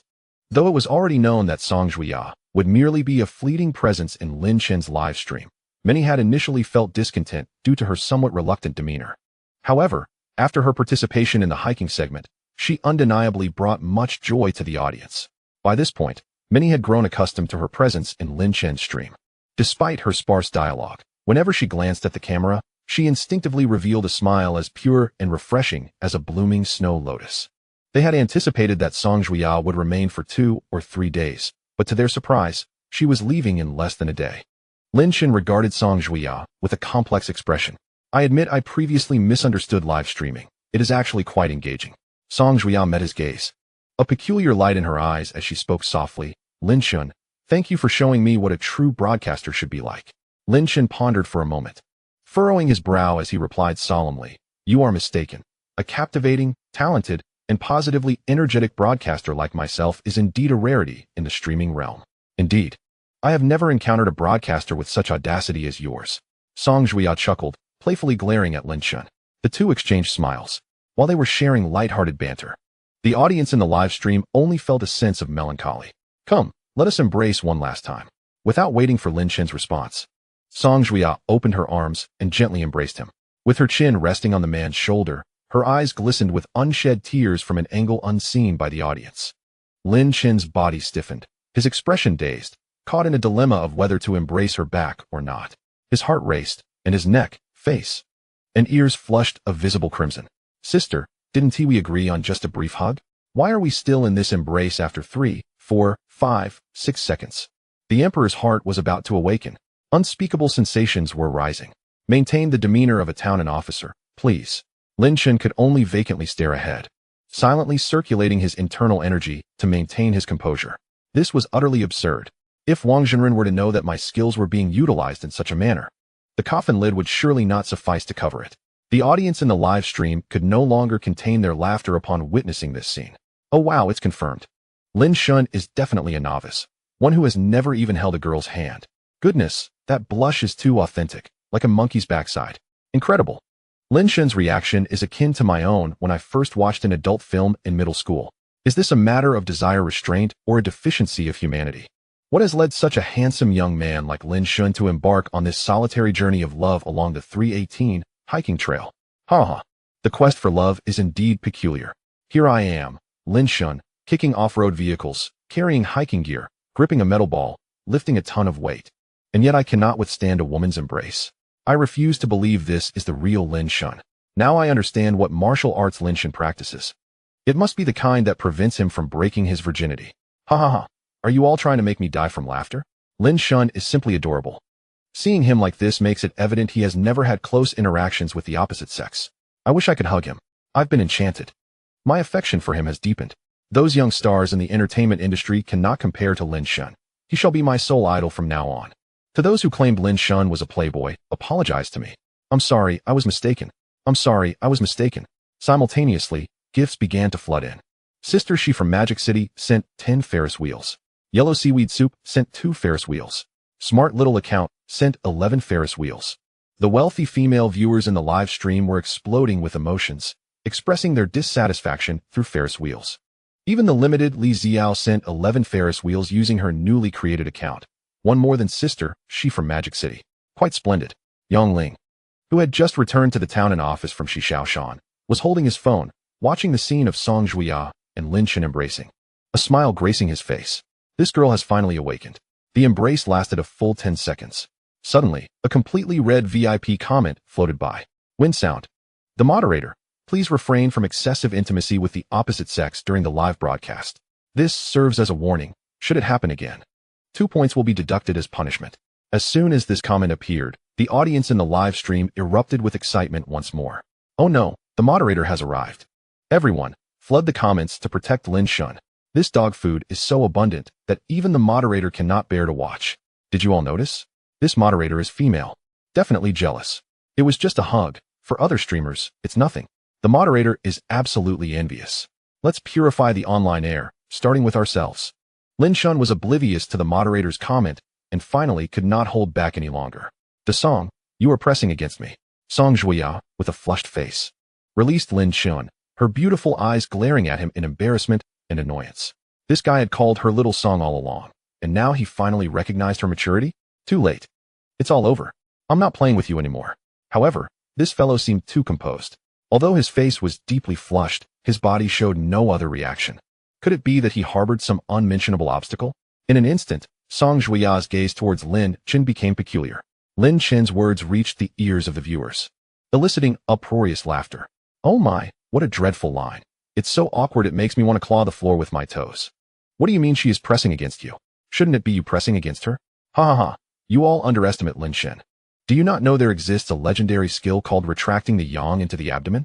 Oh wow, the truth is revealed. No wonder Lin Chen is exceptional. He knows what he should and shouldn't know.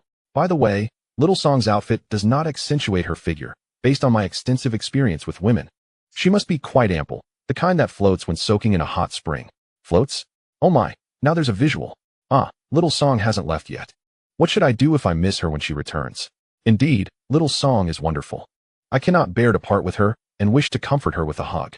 Chapter 66. The most hardcore way to watch a live stream. Lin Chen felt rather helpless. In his previous life, he was oblivious to matters of the heart and had never genuinely pursued a romantic relationship. It was only the night before his transmigration that a high school classmate, currently studying for her master's at Peking University, sent him a lengthy message on GXIN, tearfully recounting how she had secretly admired him in high school and how she still pined for him. In a moment of softness, and recalling his fondness for this fair-skinned, beautiful academic achiever during high school, he reluctantly agreed to give it a try. Yet, they had not even held hands before he fell asleep, only to awaken in this new world. Such intimate contact with the opposite sex was, for him, akin to a maiden's first foray into a carriage. Blushing was inevitable. He remained unaware of the peculiar look in Song Zhuyao's eyes. Had he known her thoughts at that moment, he would undoubtedly have shown her what a super physique, capable of oil exploration, truly entailed. Lin Chen cleared his throat and deftly shifted the conversation, saying, "In truth, you possess a natural talent for live streaming. However, the current format of outdoor streaming may not be particularly suited for you. Should you or the Zhen and Bureau consider venturing into self-media in the future, I would be more than willing to offer you some advice." Song Zhuiyao expressed her eagerness to listen. Lin Chen continued, "Have you heard of Ater or Uncle Mo?" Song Zhuiyao looked puzzled. Who is Ater? Is Uncle Mo the same Mo from the Long Yaowu gang? That Mo. The professional jargon was distinctly Zhen and Bureau. Not only was Song Zhuiyao confused, but the viewers in the live chat were equally baffled, inundating the screen with questions about Ater and Uncle Mo. Apologies, everyone. But what follows is classified information. We need to mute the stream for a moment, Lin Chen instructed, asking Xiao Ji to silence the live broadcast. He then pulled Song Zhuiyao aside to elaborate on the significance of Ater and Uncle Mo. The more she listened, the wider her eyes grew, shimmering with intrigue. She had never realized that Zhen and Bureau could engage in self-media in such a manner. It seemed rather fascinating. Meanwhile, the viewers in the live chat erupted in excitement. Mute? Instant disinterest. Lin Chen, are we not included in this? Brothers, Lin Chen has gone off the rails. Let us delete our badges. We need the lip-reading squad on this. I bet what Lin Chen is currently discussing is definitely not about streaming. I can lip-read too. Wow, this is intense. Is it really necessary to be this dramatic? No wonder they muted it. I understand now. This is indeed impressive. Such bold words would lead to a permanent ban if spoken in the stream. Hey there, good brother upstairs, can you really lip-read? Quickly tell us what Lin Chen said. Ha ha ha, the girl upstairs is so naive. I love it. Lin Chen. Location, Old Capitol Bridge, room number 69. Let us proceed this way, and that, got it? In Shanghai? Yi Xiaoxi noticed someone mentioning the lip-reading squad in the chat. Her eyes lit up instantly. She picked up the phone. ISNT, there's someone in the online operations department who knows lip reading? Get him into Lin Chen's stream immediately. I need to know what he is saying. On the other end of the line, her assistant was momentarily stunned. She had long been aware that Yi Xiaoxi was utterly captivated by Lin Chen's stream. So, while attending to other work, she always kept Lin Chen's stream open, occasionally checking on his updates. Thus, she was well aware of the situation. The beautiful assistant, amused yet exasperated, thought to herself, it's just a live stream. Does our illustrious so really need to take it this seriously? It's merely a playful jest. And yet you want to recruit a lip-reading expert? Truly, Yi Xiaoxi's dedication was commendable. Even watching a live stream, she remained resolute and serious. No matter how trivial, matters concerning the CEO were still significant.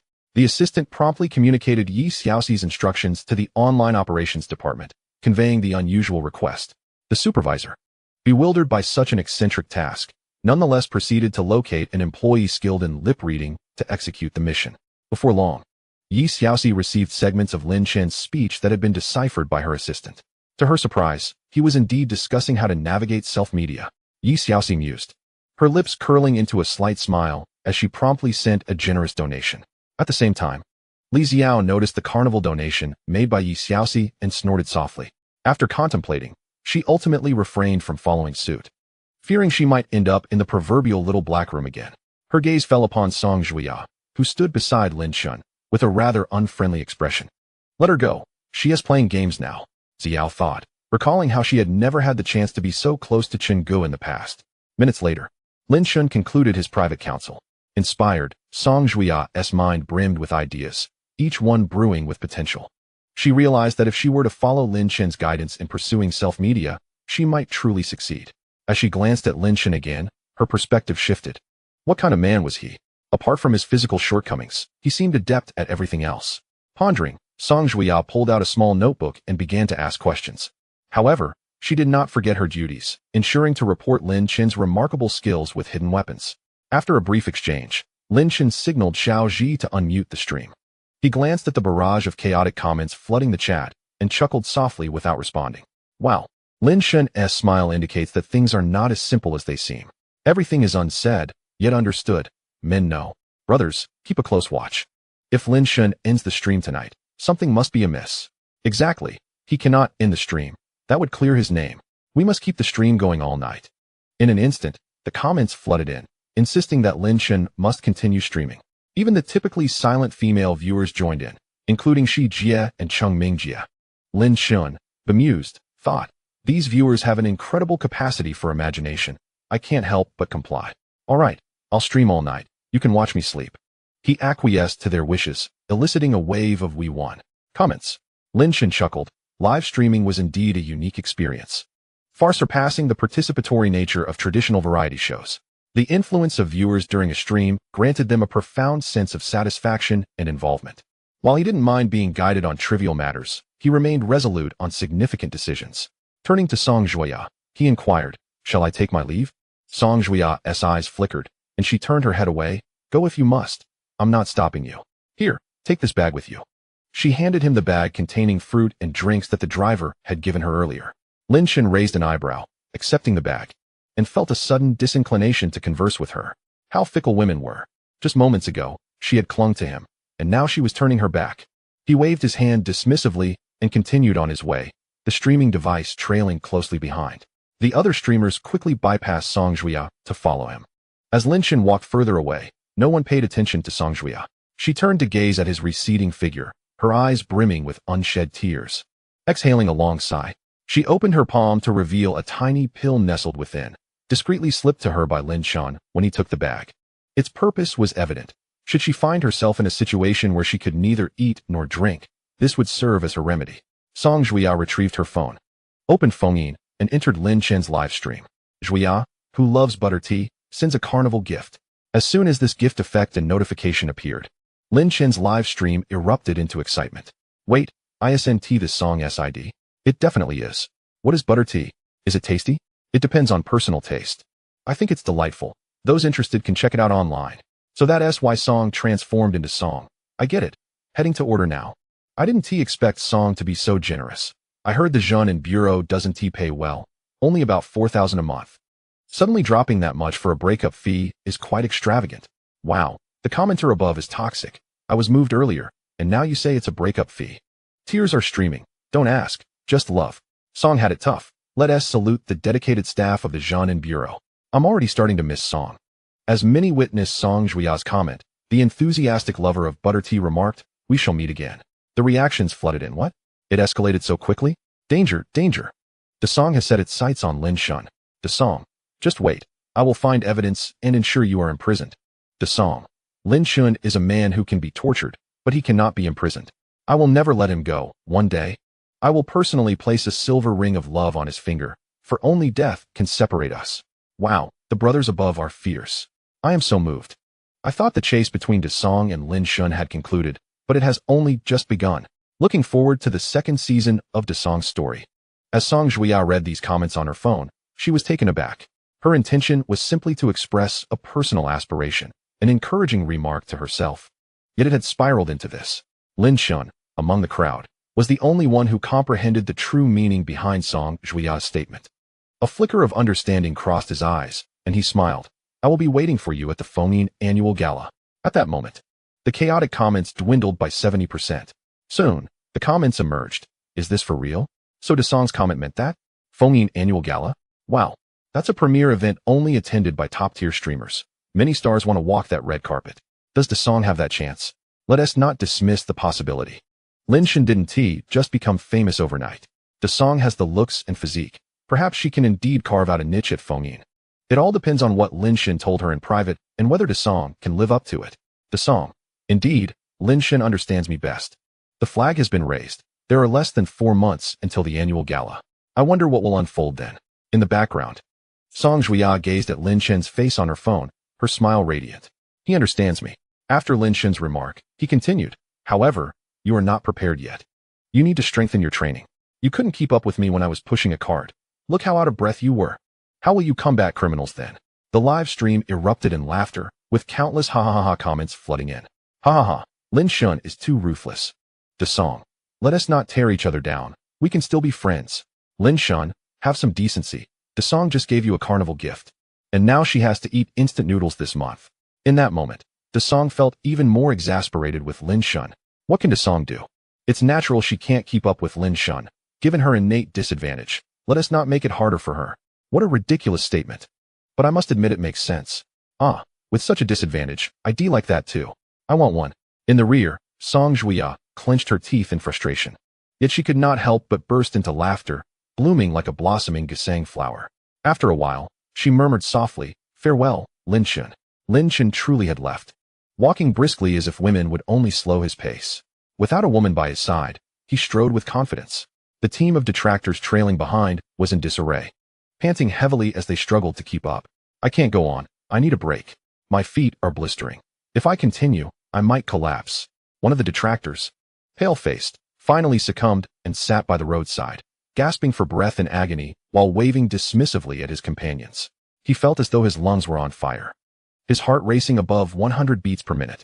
The others fared no better. 2 of them, upon witnessing this, succumbed as well, taking a seat. Among them was the infamous detractor, who guzzled nearly half a bottle of water and, grimacing, explained to the audience, brothers, it's not that I'm lacking in spirit. You all saw Lin Shan's stamina. He could win a marathon, and I am but an ordinary mortal. I cannot compete. However, this explanation did not satisfy the viewers in the live stream. Many urged him to continue the pursuit. The detractor uttered a few more words, noticing many viewers deleting their support, causing him to shiver in fear. Gritting his teeth, he rose, limping after the now distant Lin Shan. There was no choice. The detractor's livelihood depended on this. Even in walking, he was inherently at a disadvantage compared to true walking streamers. Many viewers entered the detractor's live stream merely to witness how their beloved walking streamer fared. There was no emotional bond with the detractor. In such circumstances, not only did the audience lack sympathy for the detractor, but they also grew impatient, indulging in a cruel sense of humor, urging him to keep moving. The detractor understood the nature of his stream. Some genuinely could not continue, opting to give up. Others, driven by profit, gritted their teeth and persevered.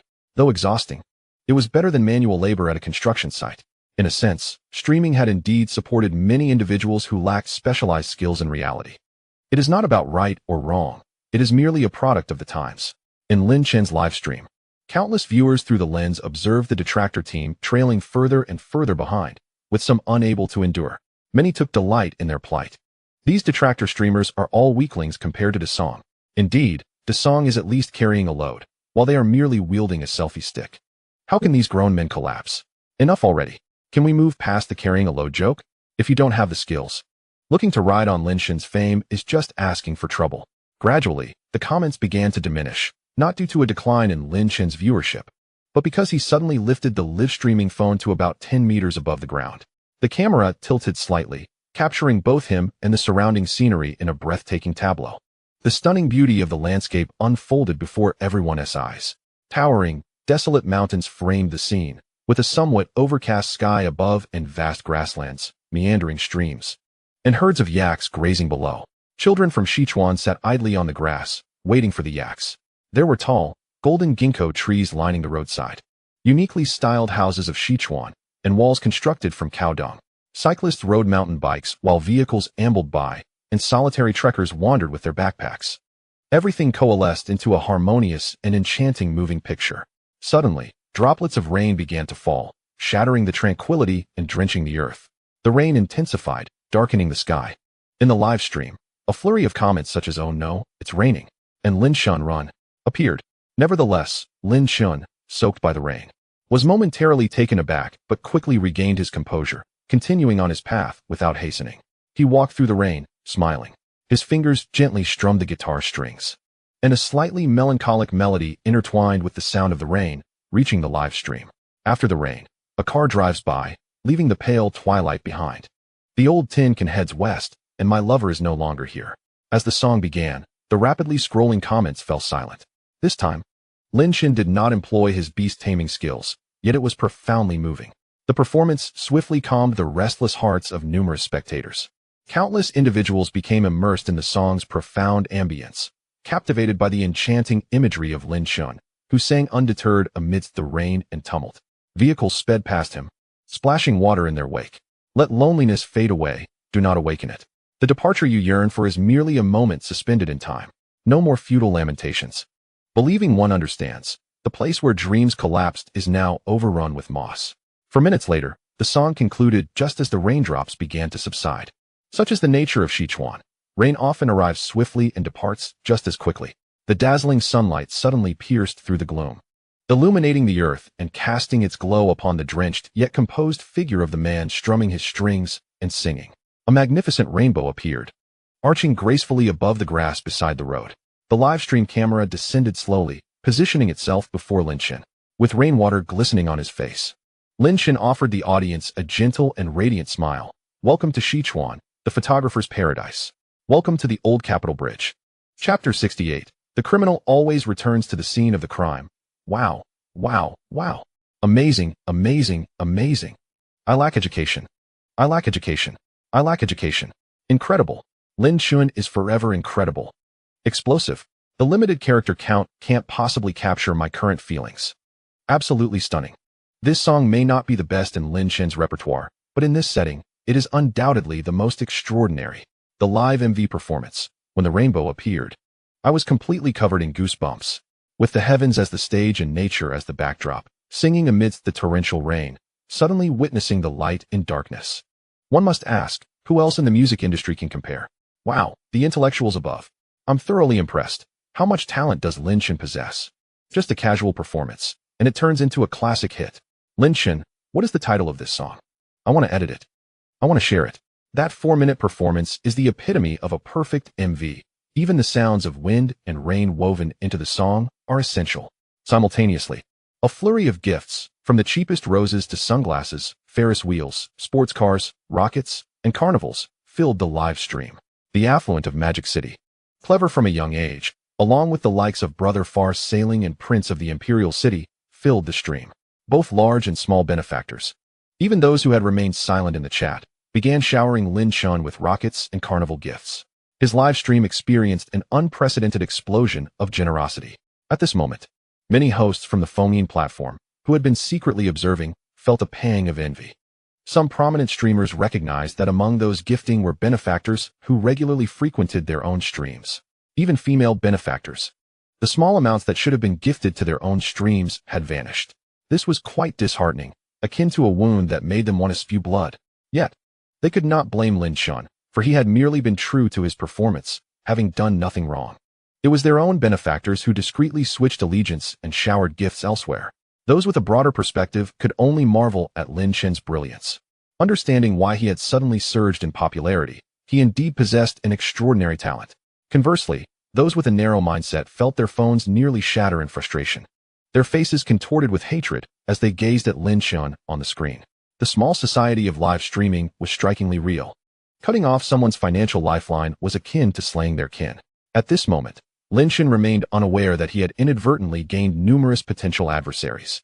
He glanced at the live stream, taken aback by the dazzling display of gift effects, and said, "Everyone should practice rational consumption. It was merely a song. You shouldn't feel compelled to engage in such impulsive spending." In a way, impulse buying and passionate acts of violence share a similar nature. Upon hearing this, the live stream erupted with "Wow. Lin Shin's online teaching has redefined the deeper meaning of impulse buying. Goodness, does that mean every time I gift Lin Shun, it's akin to committing a violent act? Just thinking about it is thrilling. Everyone, please stop gifting. Lin Shan might close the gift channel again. The high-level executives of Fengyin, who had been lurking in the background, furrowed their brows, eager to have a heart-to-heart with Lin Shan. In truth, at that very moment, several super administrators from Fengyin's headquarters had entered Lin Shan's live stream for various reasons. Upon hearing his remark, their expressions were somewhat peculiar. They could see that Lin Shan genuinely did not wish for the benefactors in his stream to gift excessively. However, the platform needed to generate revenue. Yet for now, no one dared to voice their concerns. On one hand, Lin Shan had not yet signed a contract with the platform, so they had no authority over him. On the other hand, he was undeniably the reigning king of traffic. News and videos related to him were continuously trending across various social media platforms. This was merely the first day. Who could predict how high his peak popularity would soar? Compared to Lin Shan's urging for his audience to gift less, he himself was the most valuable asset, his commercial potential immeasurable. After delivering his statement, he ignored the barrage of comments and commanded Xiaoji, please transcribe the song I just performed, register the copyright, and title it Ideal Third Decade. There's no need to upload it to Qi-Music. Just edit it into a video and post it to my Fengyin homepage for everyone to enjoy for free. Understood, master. The copyright has been registered, and the video is being edited and successfully uploaded to the homepage. In the live stream, Ideal Third Decade? What does that title signify? Older siblings. I'm a primary school student. What does third decade mean? House slave here. Let me explain to the younger brother upstairs. Third refers to 30 years old, and decade implies having a house. It means that at this age, anything else is nonsense. Having a house is essential for a good life. Wow, the upstairs is quite talented. Having just celebrated my 30th birthday yesterday, I felt overwhelmed by this song. I wish I could visit Sichuan, but I know I won't have the chance before retirement. So I'll just watch the live stream. Sigh. Our generation of 30-year-old men truly has it tough. Many viewers were also astonished by the intelligent AI of the live stream phone. Wow, I came here from Weibo. Is this really something intelligent AI can do? As an editor, I'm starting to panic.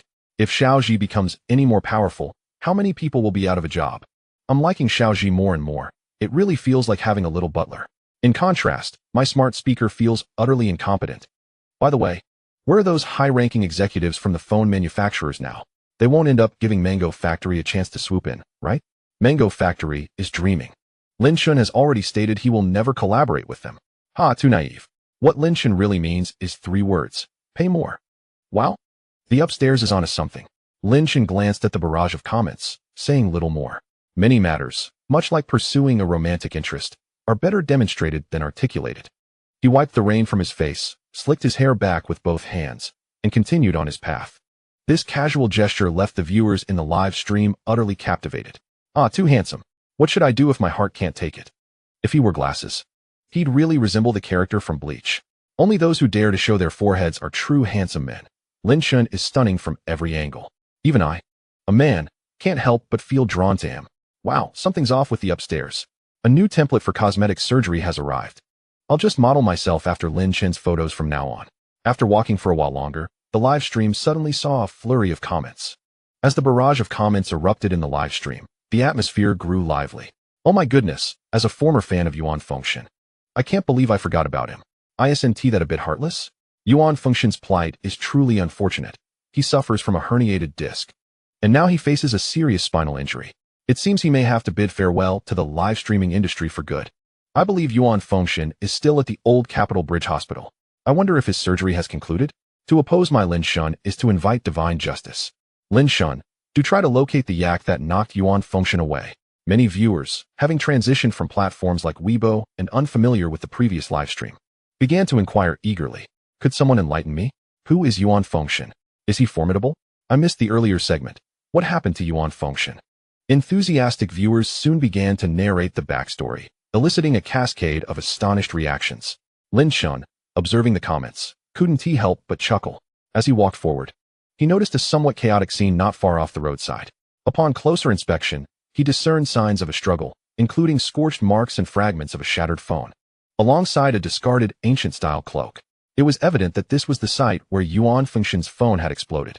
The audience in the livestream, upon witnessing the scene, erupted with excitement, filling the chat with animated commentary. Now, with his physical prowess significantly heightened, Lin Shan's sense of smell had also sharpened remarkably. As he inhaled, he detected the mingled scent of blood and urine.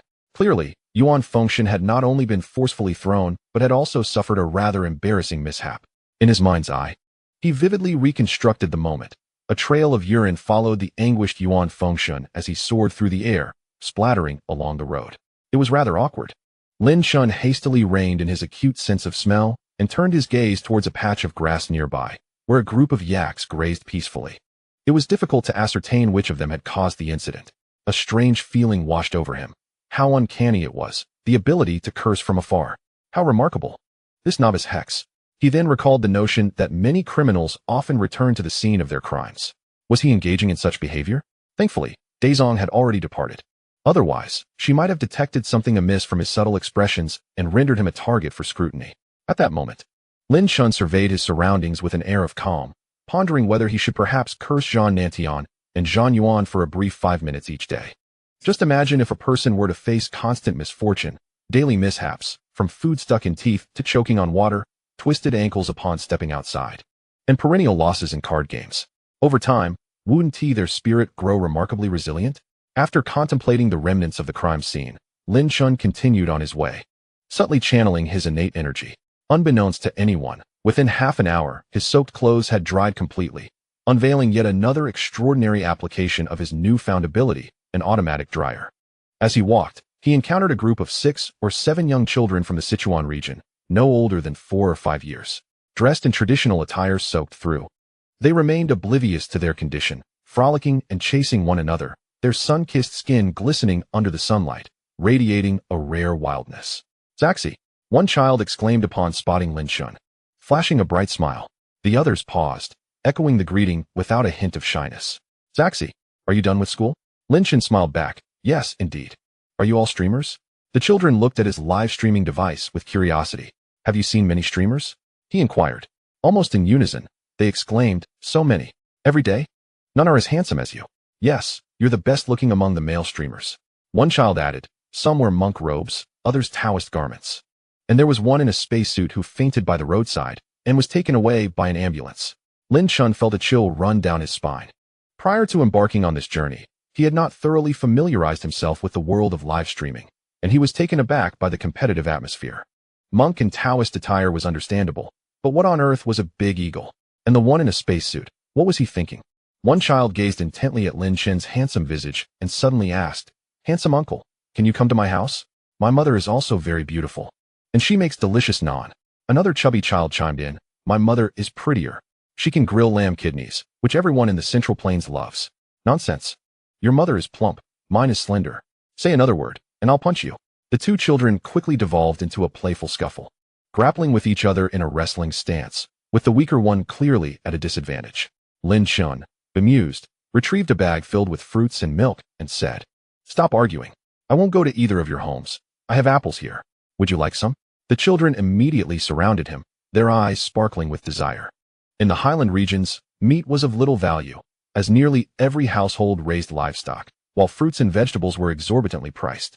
The large, red, juicy apples from the Central Plains were an irresistible treat for these youngsters.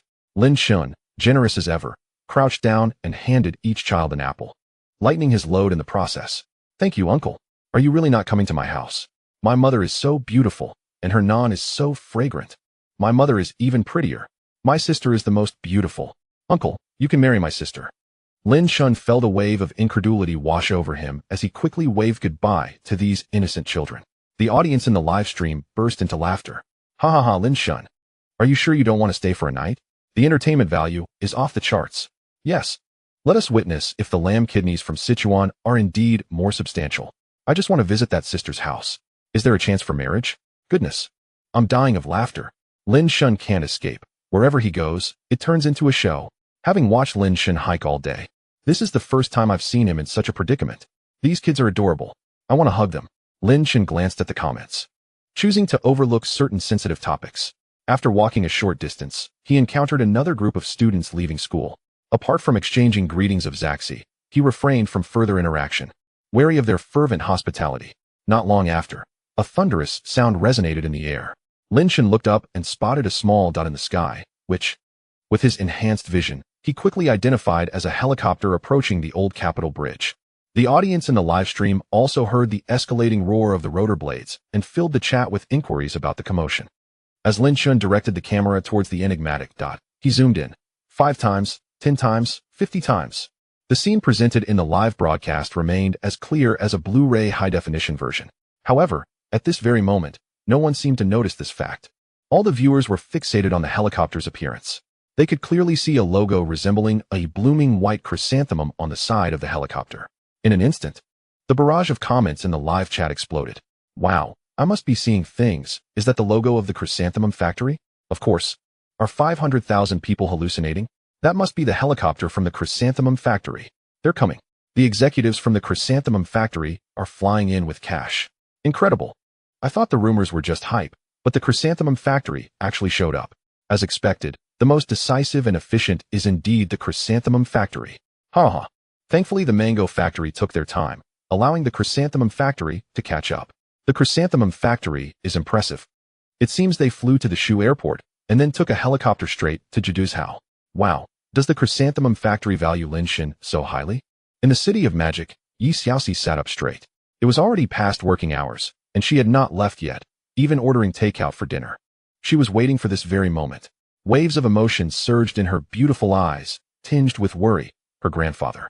In the news, her grandfather, Ren Qianli, always appeared robust. Only those close to him knew that, in his efforts to revitalize the chrysanthemum factory, he had long since worn himself down.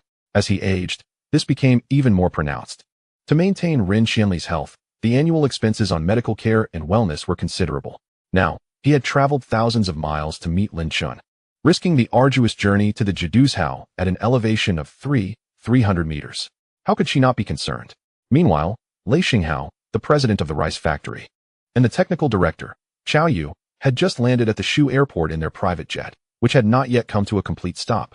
In the first-class cabin of another flight, Yang Xian, the president of the charm factory, along with 2 other senior executives, anxiously awaited their flight's diversion. The headquarters of the V factory was not far from Sichuan. Their technical director, Zhang Lei, had already landed and was exiting the airport. At this moment, these high-ranking officials from several renowned domestic smartphone manufacturers were keenly focused on Lin Chen's live broadcast. Upon seeing the helicopter bearing the chrysanthemum factory's logo appear on Lin Chen's screen, their expressions shifted dramatically. Firstly, they were astonished at how quickly the chrysanthemum factory acted. Secondly, they were surprised at the thorough preparations made by the chrysanthemum factory. While they were still planning their route from the Shu airport to Jaduzhou, the chrysanthemum factory had already arranged for a helicopter. It had arrived at Jaduzhou and appeared on Lin Chen's broadcast. This was not just a minor speed advantage. With a grave expression, Lei Xinghao immediately turned to a poised middle-aged woman beside him and said, "Is there a company in Shuzhong that rents helicopters? If so, rent the best one immediately and fill it with fuel. If not, get one from the nearest location to meet us halfway." Understood, President Lei. Chao Yu, the technical director, promptly made the call. Yang Xian, the president of the charm factory, issued the same command to those around him. As for V Factory's technical director, Zhang Lei, he quickly reported the situation to President Shun Tianxing. After receiving Shun's approval, he immediately began contacting rental companies. At that moment, a somewhat overweight young man adorned in high-end international brands, with a somewhat innocent expression and wearing a Bluetooth headset from the chrysanthemum factory, emerged from the airport. Dragging a large pink suitcase, he brushed past Zhang Lei, holding a phone that displayed the live feed from Lin Chen's broadcast, his face alight with excitement. Wow, the chrysanthemum factory is really here? Amazing, amazing, amazing. Lin Shun, wait for me. I've decided you're my master. A suitcase full of cash plus 3 gold bars. How can you resist? Chapter 70. Those who hinder me shall perish at Jaduzhou. Lin Shun observed as the helicopter adjusted its course slightly before approaching the town. The nose of the aircraft dipped slightly, heading directly towards him. The viewers in the live broadcast were exhilarated, flooding the screen with comments. Wow, it's really heading towards Lin Shun. The people in the helicopter must be watching Lin Shun's live stream, locking onto his location. I'm so nervous. I wonder which high-ranking official from the chrysanthemum factory is coming? Both Lei Xinghao from the rice factory and Yang Xian from the charm factory are personally involved. Surely the chrysanthemum factory has sent a vice president. Do you think Oldrin will personally make an appearance? The sun isn't even down yet, and you're already daydreaming. Someone slap him. Ha ha ha. Oldrin won't come. Even if he wanted to, he's of such an advanced age that he might not return. If it is Oldrin, I'll livestream myself drinking upside down. Exactly. If it were me, I wouldn't go either. Money can be earned again, but life lost is like my wife's ex-husband. Ultimately losing both wealth and life is tragic. Lin Shen looked up as the helicopter drew ever closer. In just over a minute, it was hovering nearby. The helicopter circled in the air, seemingly searching for a landing spot. This spectacle caught the attention of passing vehicles, which pulled over to the side of the road, and many exited their cars. Curious to watch. Numerous people recognized the logo of the chrysanthemum factory and gasped in surprise. Ultimately, the helicopter's pilot selected a wide gravel area by a stream, a good distance from the road, and after flying over, it slowly descended. Hundreds of meters away, a few yaks grazing raised their heads, wide-eyed with fear at the sight of this unfamiliar behemoth. With a stamp of their hooves, they scattered in all directions. As the rotor blades gradually came to a halt, the side door of the helicopter opened, revealing a simple staircase. A middle-aged man in a suit assisted a venerable elder in traditional attire, whose white hair and dignified demeanor commanded respect as they disembarked from the helicopter. Following them was a dark-skinned man in a short-sleeved shirt and a doctor wearing a white coat and glasses. As they landed, the elderly man stumbled slightly, but thankfully, the middle-aged man steadied him, preventing a fall. The elder's complexion was slightly pale, and he breathed laboriously. His eyes, however, shone with a brightness that belied his age and frailty. The onlookers by the roadside could not clearly see the elder's features, but Lin Shen recognized him at once. It was Ren Xianli, the head of the chrysanthemum factory. Lin Shen's expression turned to one of shock. Previously, when the account of Ren Xianli had sent gifts in his live stream, he had doubted whether it was indeed the elder himself operating the account. After all, who was Ren Xianli? Why would he have the time to pay attention to a mere online streamer and send gifts? Was he trying to be trendy? But now, it appeared he had indeed embraced modernity. Observing the elder's unsteady gait, Lin Shen felt his heart lurch. This was an 82-year-old man. Even with the slightest chance to make the chrysanthemum factory more powerful, to give Tanghua an opportunity to break through the technological blockade imposed by certain foreign nations, this man would give his all. He risked his health to come to this high-altitude region to meet an online streamer. How could Lin Shen not feel a profound sense of shock and emotion? After a moment of hesitation, Lin Shen did not wait for the elder to approach. Instead, he moved swiftly, rushing towards the elder with the speed of the wind, his live-streaming phone trailing closely behind. Subsequently, over 5 million viewers in the live broadcast room clearly saw the figure and face of the elderly gentleman at that moment. The barrage of comments erupted instantaneously. Oh my God, it's truly Mr. Ren. This is absolutely outrageous. The leader of a 300 billion asset enterprise actually took a helicopter to meet a streamer? Hey, the one who said he would drink upside down. I remember your ID. I don't have time for you now, but I'll watch your stream later. Brothers, are we not witnessing a piece of history right now? I'm teary-eyed. I didn't cry when my girlfriend cheated on me with her best friend. But now I'm genuinely crying. Mr. Ren has truly endured so much, working tirelessly for the growth of the company. All I want to say is, the company is amazing and Mr. Ren is amazing. As a programmer at the company, I'm in tears. No words. Just an all-nighter ahead of me. It's either bugs or burnout. This is so shocking. I'm a programmer at V Company. What should I do if I want to switch to the company? Countless comments fluttered by like snowflakes. It was just past 6 in the evening. A rare moment of leisure after a long day of work, coinciding with peak hours on the streaming platform. At this moment, with Mr. Ren appearing in Lin Shen's live room, situated at an altitude of over 3,000 meters, the live stream transformed into a vortex of traffic on the platform, with popularity skyrocketing. Simultaneously, Mr. Ren's appearance at the Old City Bridge meeting the hiker streamer Lin Shen surged in popularity at an astonishing rate, creating a sensation across the internet. It was only a matter of time. In just a few seconds, Lin Shen dashed across several meters, traversing a narrow path across the grass, halting just 2 meters away from Mr. Ren. As he approached, a dark-skinned man in a short-sleeved shirt suddenly darted out from behind Mr. Ren, positioning himself protectively. This man, with a sculpted physique and prominent veins, exuded a sharp gaze, standing there like a blade poised to strike, demanding attention. His demeanor suggested a military background, indicating formidable skills. Lin Shen glanced at him but sensed no imminent threat. He posed no danger to him. Mr. Ren gently nudged the man in the short-sleeved shirt. Hiking. There's no need to be so tense. This young friend is the one I wish to meet. As he spoke, he was slightly out of breath. The man assisting him quickly offered a small oxygen tank, and Mr. Ren took several deep breaths to regain his composure. The man in the short-sleeved shirt then stepped aside. Though he remained vigilant, observing Lin Shun with an instinct honed from numerous narrow escapes. This strikingly handsome young man radiated an aura of danger. Lin Shun addressed Mr. Ren, saying, "Mr. Ren, your personal visit is to discuss a collaboration with me?" Mr. Ren paused for a moment, then smiled warmly. Indeed, Lin Shen's character resonated well with him. Having a military background, he appreciated straightforwardness. After these words, Mr. Ren inhaled a few more breaths of oxygen. The man in the suit assisting him glanced at the increasing crowd of onlookers gathered along the roadside. This is not the place for discussions. Let us board the helicopter and find somewhere in town to talk. Lin Shun readily nodded. All right, you all go ahead by helicopter. I'll walk over. The suited middle-aged man suddenly felt something was amiss. What I meant was, we should all take the helicopter together. It would be faster. Lin Shun nodded again. Very well, you go ahead. I'll join shortly. The two exchanged calm glances, the atmosphere thick with awkwardness and tension. Lin Shun internally scoffed. This was absurd. The system had assigned him a long-term task of walking the 318, not flying it. It was agreed that it would be on foot. Not an inch less. Not a millimeter. Not a nanometer. Not a picometer. Not a femtometer. It must be on foot. He was determined to be the king of walking. At that moment, Mr. Ren expressed admiration. To commit to something and see it through to the end is indeed rare and commendable. Juga, let us head to town. I must admit, I am a bit fatigued from the journey, and this would be a good opportunity for me to recuperate while Lin Xiaoyu walks. As he spoke, Mr. Ren stepped off the helicopter, taking a careful look at the live streaming phone following Lin Shun. The man named Juga acknowledged with a nod. However, when he withdrew his gaze from Lin Shun, a hint of reluctance flickered in his eyes. In terms of eye contact, he, Juga Qiong, had always held his own within the company. This time, he was merely yielding to Mr. Ren. Next time, he would surely prove his worth. Watching Mr. Ren being assisted back to the helicopter, Lin Shun turned back towards National Highway 318. The previous scene and the conversation had been witnessed by nearly 6 million viewers in the live stream. Instantly, the barrage exploded.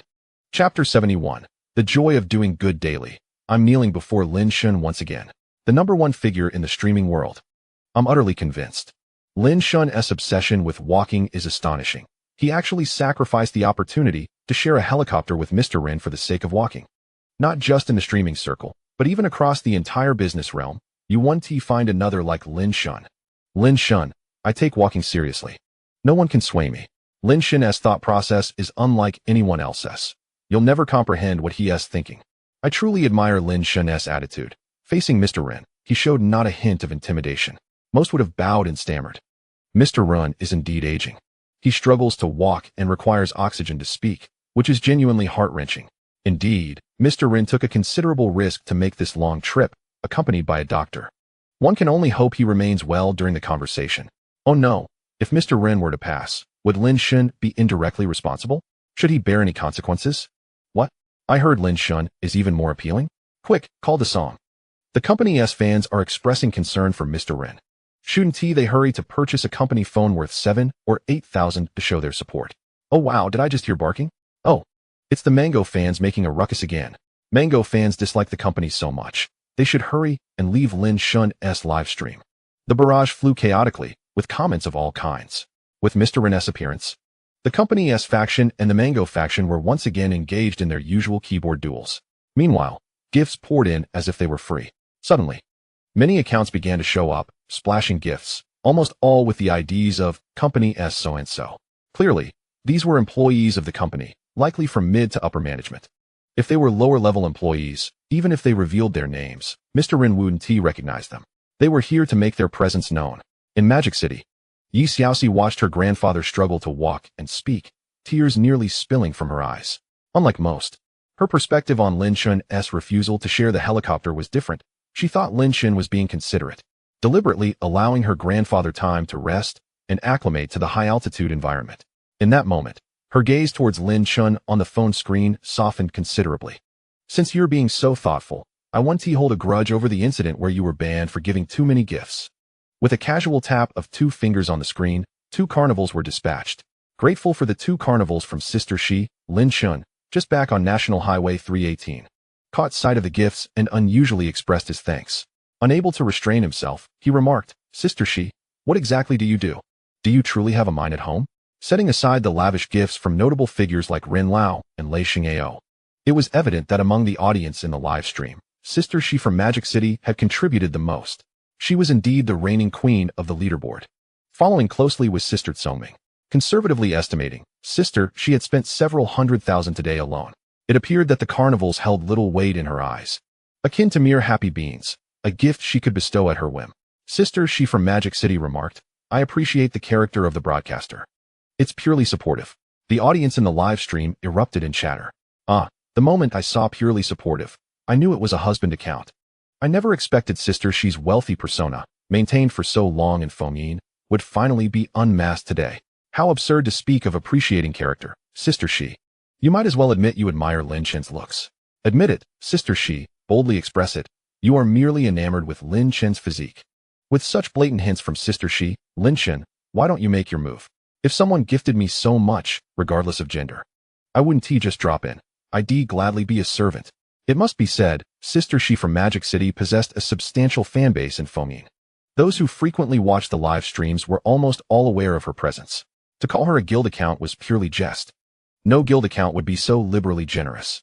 However, after spending considerable time in Fengyin, today was the first time Sister She displayed such wild extravagance in Lin Chen's stream. At this moment, the clever little account sent 2 carnivals. The clever little account remarked, "Look at Jiaxin." The appearance of the gift and the accompanying barrage of comments instantly caused a stir in the live stream. Ha ha ha, Sister Tsongming is absolutely intentional. Sister She just asking. Does it hurt? This is beyond hurt. It's downright heart-wrenching, akin to being stabbed multiple times. How unfortunate for Sister She, after spending so much. She didn't even get a Jiaxin added. Worse than Sister Tsongming. Wow, is it really this costly to converse with the broadcaster now? 2 carnivals just to catch a glimpse of Jiaxin? As someone who has been there, let me give you both a piece of advice. Stop it, ladies. The fate of sycophants is always the same. In the end, all you get is a mouth full of foot odor and nothing else. I'm dying to see Sister She's expression right now. Yi Xiaoxi stared at the barrage of comments floating by, gritting her teeth in frustration. She immediately picked up the phone and called her assistant, who had just finished work. Have you not yet investigated the real identity of the clever little account? It was mealtime, and the assistant, his speech somewhat muffled, replied, President Yi, a contact of mine from Fengyin mentioned that Zhang Qianji is placing significant importance on Lin Chen. Until we receive approval from General Zhang or Operations Manager Yang Dunhai, no one dares to leak any information regarding Lin Chen's live stream. However, he has promised to help me acquire the information on Sister Tsongming through other means by tomorrow. Yi Xiaoxi frowned slightly. Fine, I'll personally call Yang Dunhai later. She hung up, her annoyance evident as she set down the phone, her beautiful eyes glimmering with a dangerous light. Very well, Sister Tsongming. You have successfully captured my attention. She accessed the leaderboard and clicked on the clever little account's profile. The introduction was blank, devoid of any short video works. Nevertheless, Yi Xiaoxi noticed a clue. 23 years old, located in a vertical store, within a hotel.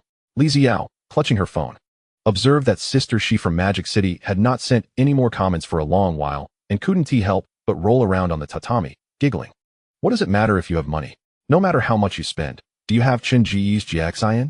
Meanwhile, Lin Chen noticed the barrage from the clever little account and felt speechless. Was this a case of a little dog guarding its food? Sister Tsongming, you are overthinking it. There was absolutely no need. Am I the kind of person who would drop in for a mere sum of money? Let me be clear. This amount is insufficient. It would require at least a large box of 100 yuan bills and 3 hefty gold bars to even consider it. Even if I were to drop in, it would have to be someone else making the move. He still needed to complete his system task, trekking along National Highway 318. At that moment, Lin Chen pondered whether he should confine these 2 ladies in a little black room for half an hour. But then he reconsidered. Doing so would undoubtedly incite chaos in the live stream. He pulled out his ordinary phone and opened the Jiaxian sent by Sister Tsongming. Upon seeing it, he received a cartoon panda gif bouncing on its 2 feet. This was quite perplexing. While walking, Lin Chen looked at the live streaming phone. Sister She, is your Jiaxian your phone number? Send it to me privately. I'll add you. As soon as these words were spoken, the live stream erupted with excitement. Wow. Bowing for money and applauding for love. Is this really the Lin Chen I know? It's over. My Lin Chen has finally fallen. Embarking on the irreversible path taken by so many female broadcasters. I'm so envious. As a fellow man, why is Lin Chen so exceptional? I want to be the ornament on a rich woman. The evidence is clear. For streamers, there's no problem a carnival can't solve, if it can't be solved. Just send a few more. Lin Chen has finally seen the light. Why trek when he can cozy up to the top lady? Wait a few years for her to pass on, and inherit her billions? How delightful. Wow, the guy above is truly a fiend. Throwing flowers, everyone can unfollow now. Wah. Lin Gu don't. Wah. Wah. Lin Shun, however, paid no mind to the clamor of comments. He entered the back end and opened the private messages, waiting a few seconds. Sister She from Magic City indeed sent over a Jia Xian. However, it wasn't a phone number, but rather a string of letters and numbers. Quite cautious. Lin Shun murmured to himself and immediately entered Jia Xian to add the friend. The other party accepted instantly. Nickname: Yi Fan.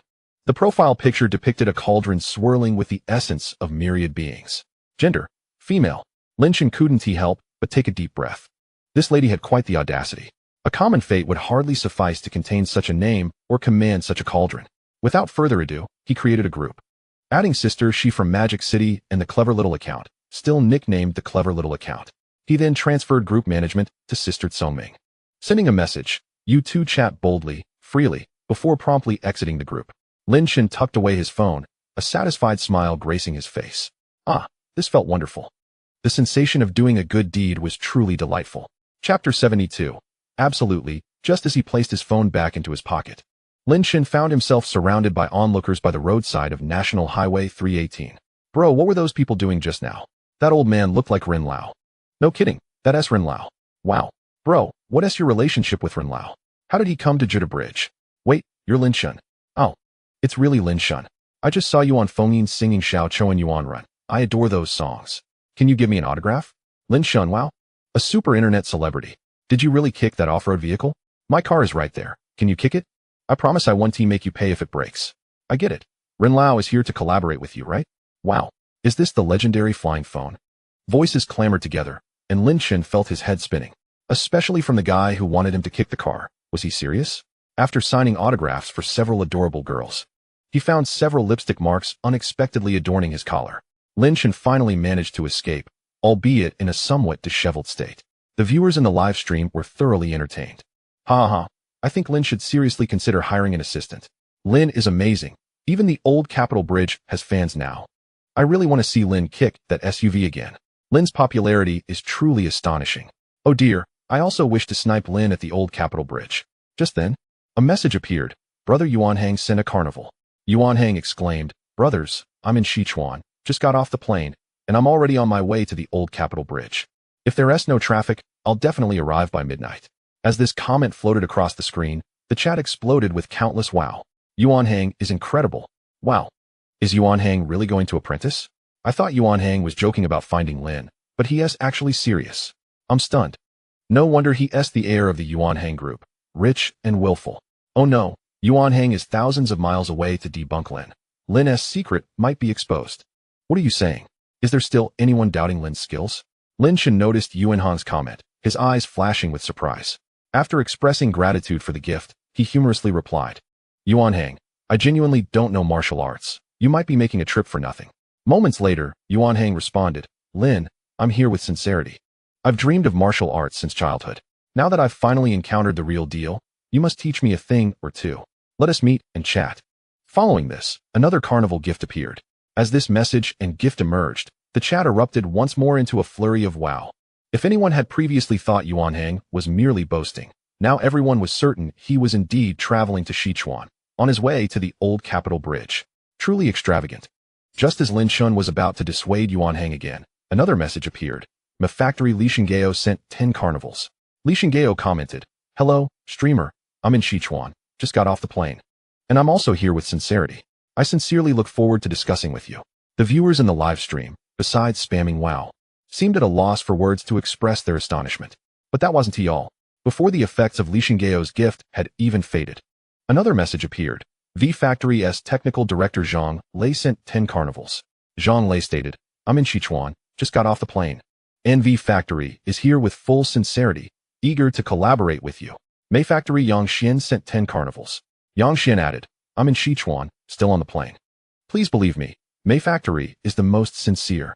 At this moment, Lin Shen's live stream viewership surged once again, nearing 7 million. With the arrival of Li Shengao and others, the chat exploded with rapid-fire messages that were impossible to keep up with. I knew it. Rin Lao has appeared. Li Shengao and the others can't just sit still. Wow. This is definitely a memorable scene. Hurry and screenshot. So what was said on Weibo is true. That phone must be extraordinary for so many industry giants to come meet a streamer. One step behind leads to being left behind. Rin Lao is truly formidable. The funniest part is May Factory. They had the advantage, but missed the opportunity. These big shots are too stubborn. Lin has already said he'll prioritize May Factory. Why bother joining this frenzy? Those above are shallow. Where their S heat, their S General Lay. Even if we can't collaborate. It's a great advertising opportunity to ride on Lin S traffic. What do you mean by that? Did my General Lay offend you? General Lay, General Yang, General Zhang. How about a helicopter ride?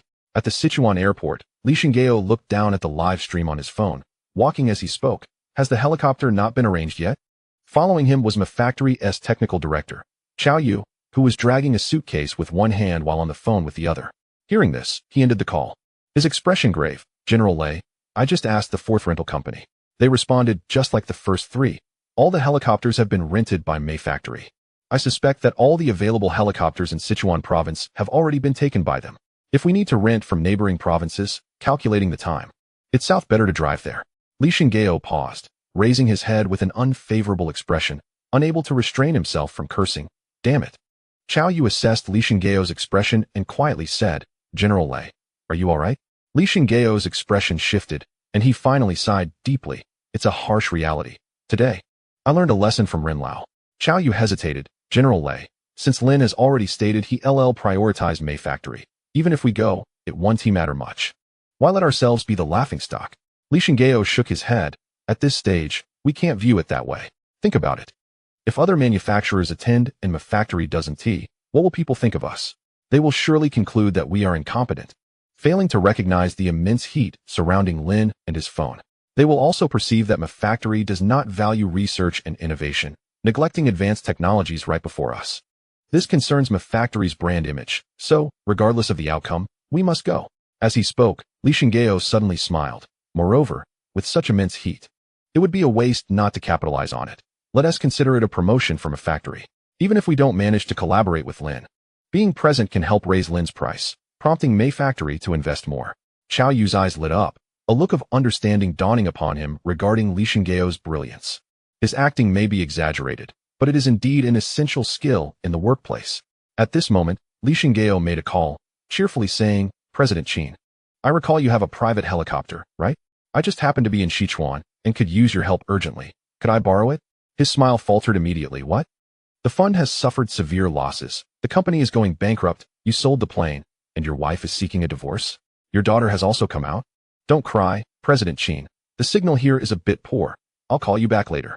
After hanging up, Li Shinggao wiped the cold sweat from his forehead and continued dialing. Meanwhile, V Factory's Zhang Lei and May Factory's Yang Xian also learned that all rental helicopters in Sichuan had been taken by May Factory and were left in a state of confusion, feeling an overwhelming urge to express their disbelief. May Factory's maneuver was simply remarkable. Chapter 73. Crazy God. You should have done this earlier.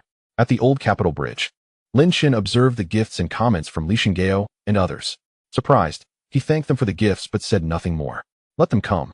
In truth, his inclination towards May Factory was not solely due to its status as a pillar enterprise of cutting-edge technology in Tang country, free from foreign investment. It was also because the black technology embedded within the live stream phone was so advanced that not everyone could assimilate it, even if you were to transfer the technology without reservation to May Factory, V Factory, or May Factory. These major phone manufacturers lack the research talent and high-end experimental equipment to fully grasp the numerous technologies. Even if they could slowly comprehend and transform them into market-ready products, who knows how many years that would take. In contrast, May Factory had long recruited a plethora of research talent, including mathematicians, physicists, and chemists, granting them a natural advantage in human, material, and financial resources. In Lin Chen's view, across the entirety of Tang country, May Factory was one of the few capable and qualified entities to swiftly grasp the relevant technologies. In the automotive sector, Guandi Factory stands out as another. In recent years, Guandi has emerged prominently in the field of new energy, leading the world in battery technology and holding numerous core patents.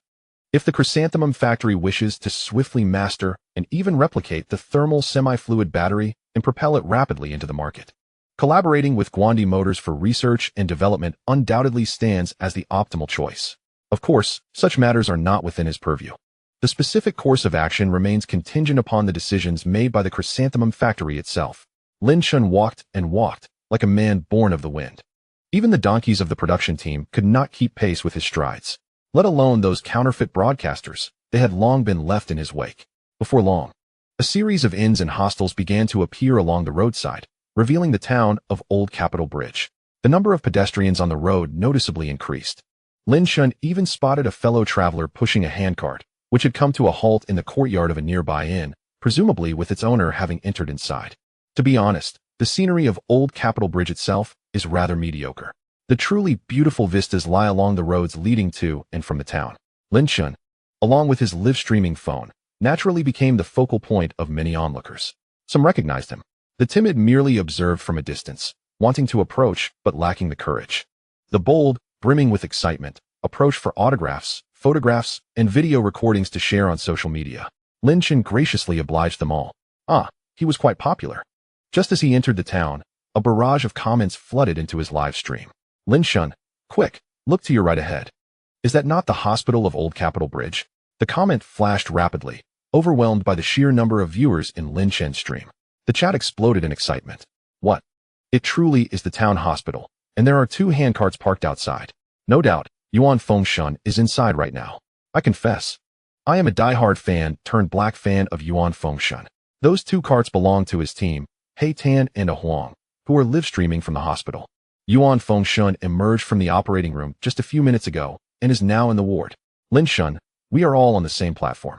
Since you are passing by, you cannot neglect to pay a visit. After all, he is the former king of outdoor trekking. Ha. The former king of outdoor trekking has triumphed. Indeed, what harm is there in taking a look? Perhaps you could hand over the baton of the outdoor trekking king. What baton? Does Yuan Fengshun even have such a thing? The above commenter seems to misunderstand. This is a spiritual exchange between men, commonly referred to as spiritual communion. What the hell? The commenter above seems to be lost in thought. By the time I came to my senses, the taillights were already 100 meters away. At this moment, more and more people were urging Lin Shun to visit Yuan Fengshun, filling the screen. Countless rhythm fans, clutching their phones, trembled with excitement. Many even shedding tears. It's here. The spring of our rhythm fans has finally arrived. No rhythm, no live stream. This encounter between the former king of outdoor trekking and the current king would undoubtedly generate a myriad of sweat and fiery sparks. Observing these comments, Lin Shun felt a twinge of discomfort. These folks truly revel in the tumult of the spectacle. However, some comments held a kernel of truth. They were all on the same platform, and all were trekkers. Having arrived at the hospital entrance, if he did not step inside to pay a visit, it would seem rather petty of him. Yet, he felt a twinge of guilt. After all, Yuan Fengshun was currently in such dire straits, having suffered significantly from the initial curse of misfortune.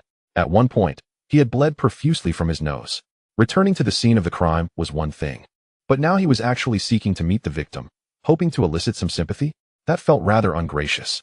Lin Shun approached the hospital entrance, where there were vendors selling fruits and fruit baskets. He glanced down at the plastic bag in his hand containing 2 apples and 8 cans of blue cow. Lost in brief contemplation, he then walked inside. The audience in the live stream noted this scene and erupted in laughter. What the hell? Bringing blue cow to visit the injured, Lin Shun is impressive. Lin Shun, Fengge, you can do it. Sleep tight, drink your blue cow, and keep streaming for me. 1 can is clearly insufficient. He needs to drink 8. Help. I laughed so hard, I almost spat out my meal. Lin Shun is too stingy. Ha. Lin Shun is absolutely stirring the pot. Lin Shun truly knows how to stream. The entertainment value is through the roof. Not just through the roof. Wait until it bursts. I can't wait to see Yuan Fengshun's expression when Lin Shun pulls out 1 can after another of blue cow. Regarding these comments, Lin Shun could only think. Mother always told me that children from poor families grow up quickly. Unnecessary expenses should be saved wherever possible. Besides, Yuan Fengshun was hardly a decent fellow. Had it not been for the power of his phone, his live stream would have been overwhelmed by Yuan Fengshun's fans long ago. Furthermore, he had seen some comments where that female broadcaster, who had written Lin Shun is a dog on her face, had been driven to tears and forced to end her stream by the scattered fans who had spontaneously rallied to his side. Such behavior is undesirable and should not be encouraged. Meanwhile, in Ward 209, the burly He Tan and the emaciated A Huang were currently live streaming. In reality, hospitals, schools, and other such venues do not permit live streaming, but for the sake of the parallel universe's narrative, please bear with it. The camera focused on the now-conscious Yuan Fengshan, who welcomed the high-tier users entering the live stream, continuously acknowledging gifts. Their popularity surged to around 500,000, an unimaginable feat for them, who usually attracted only 60 to 70,000 viewers. It must be said, the blood buns were truly delightful. They had endured being under Yuan Fengshan's command for so long and had finally emerged victorious. At that moment, Yuan Fengshan looked utterly wretched. Not only was his face bandaged, but he also wore a supportive brace around his waist. His eyes, devoid of spirit, gazed at his two team members, filled with resentment and fury, but mostly despair. Suddenly, Tan and Huang noticed a massive influx of viewers into their live stream. In a moment of confusion, their popularity surged past 60,000, nearing 70,000, and still rising. They did not have time to discern who had arrived, but quickly welcomed the new high-tier users. However, they soon realized that the comments being made were rather peculiar. Upon closer inspection, they were taken aback. Lin Shen's sightseeing group has arrived. Oh, is this not the so-called Yuan Fengshan, who is feared by all? Why is he lying in bed? Is he performing some form of artistic expression? Yuan Fengshan is so dedicated. He is truly live streaming with his life on the line. I am both saddened and amused. Hurry up, Yuan Fengshan, get up and stream. My carnival is loaded and ready. If you don't stream, how can I send it? Everyone stay calm. Yuan Fengshan's injuries are not severe, and his prognosis is optimistic. He can still stream in his next life. Quickly, Yuan Fengshan, bring out your baton and personally hand it over to Lin Shen. The new king of outdoor trekking has already arrived at the hospital entrance. It would be remiss not to welcome him. I'm just passing by, spitting and leaving. Tue. Tan and Huang exchanged glances, both astonished by the expression in each other's eyes. Lin Shen had arrived? He was already at the hospital entrance?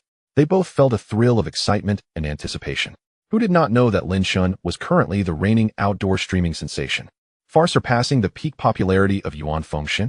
What a splendid opportunity to ride the wave of his fame.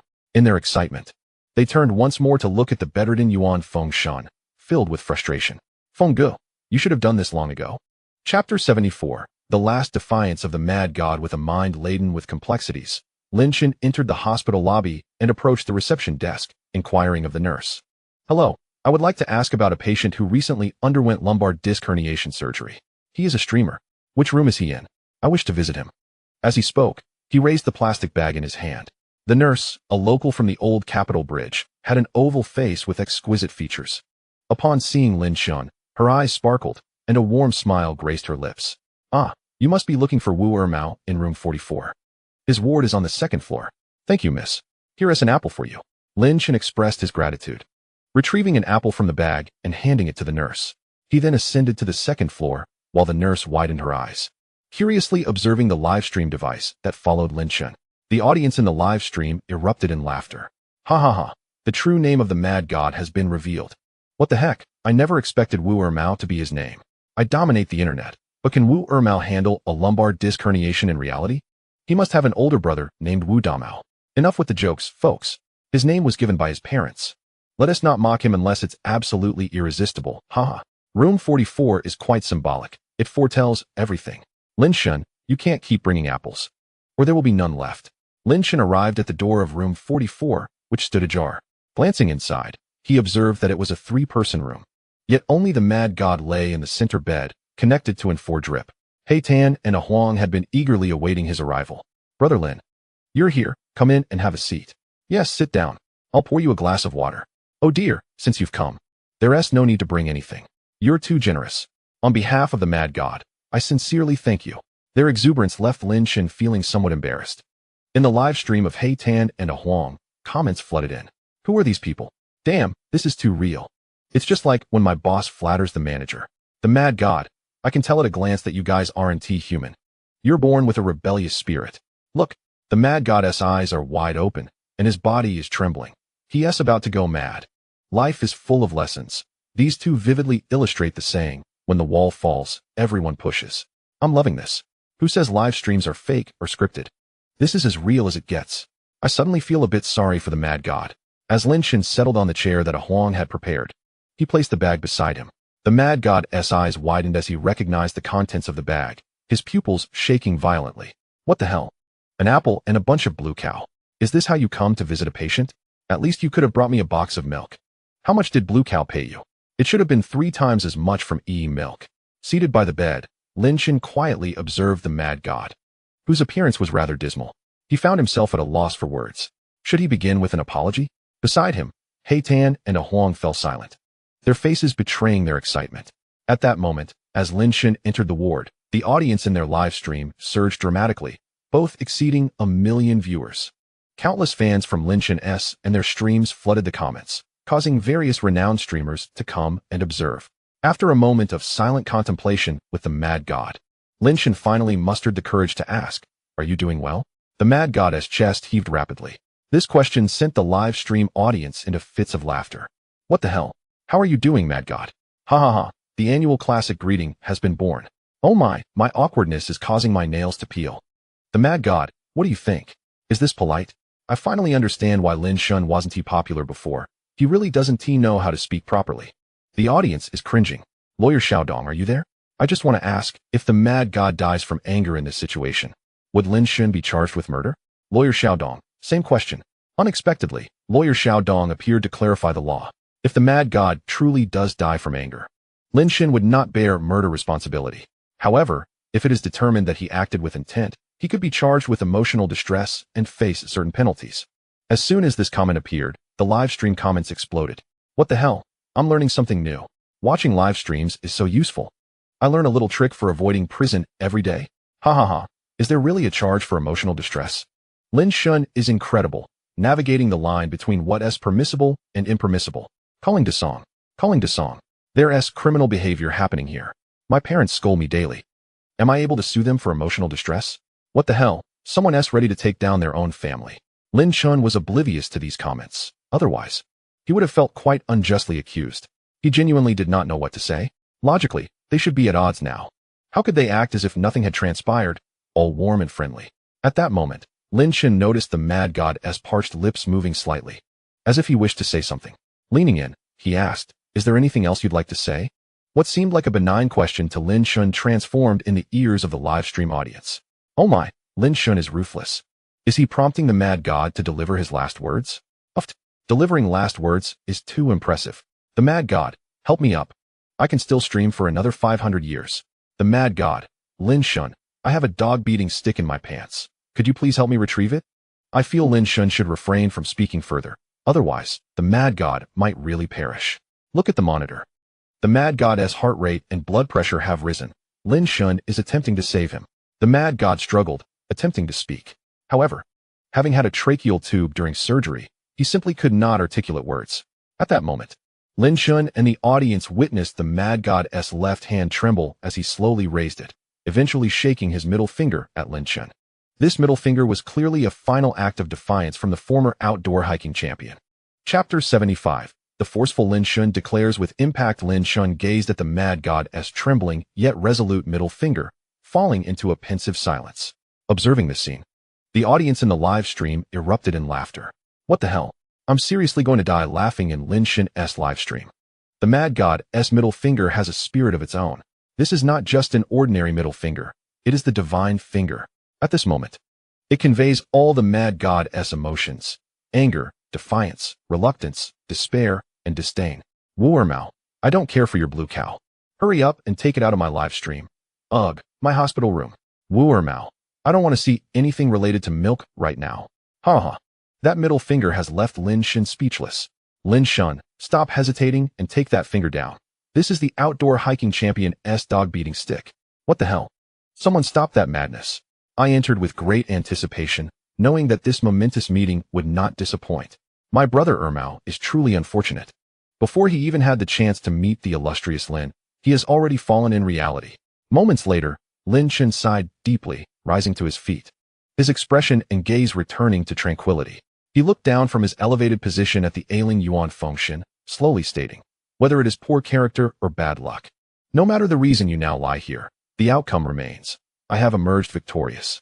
From this day forth, I am the undisputed leader of outdoor hiking at Fengming. No one can challenge me. Upon hearing this, Yuan Fengshen trembled violently, his eyes wide with bloodshot fury, filled with rage. His left hand, which had been raised in defiance, could no longer sustain itself and fell limply to his side. His heart raced, blood pressure soared, and the monitoring equipment emitted a sharp alarm, beeping incessantly. Beside him, Haiten and Ah Huang's faces changed drastically, unable to suppress their gasps of shock.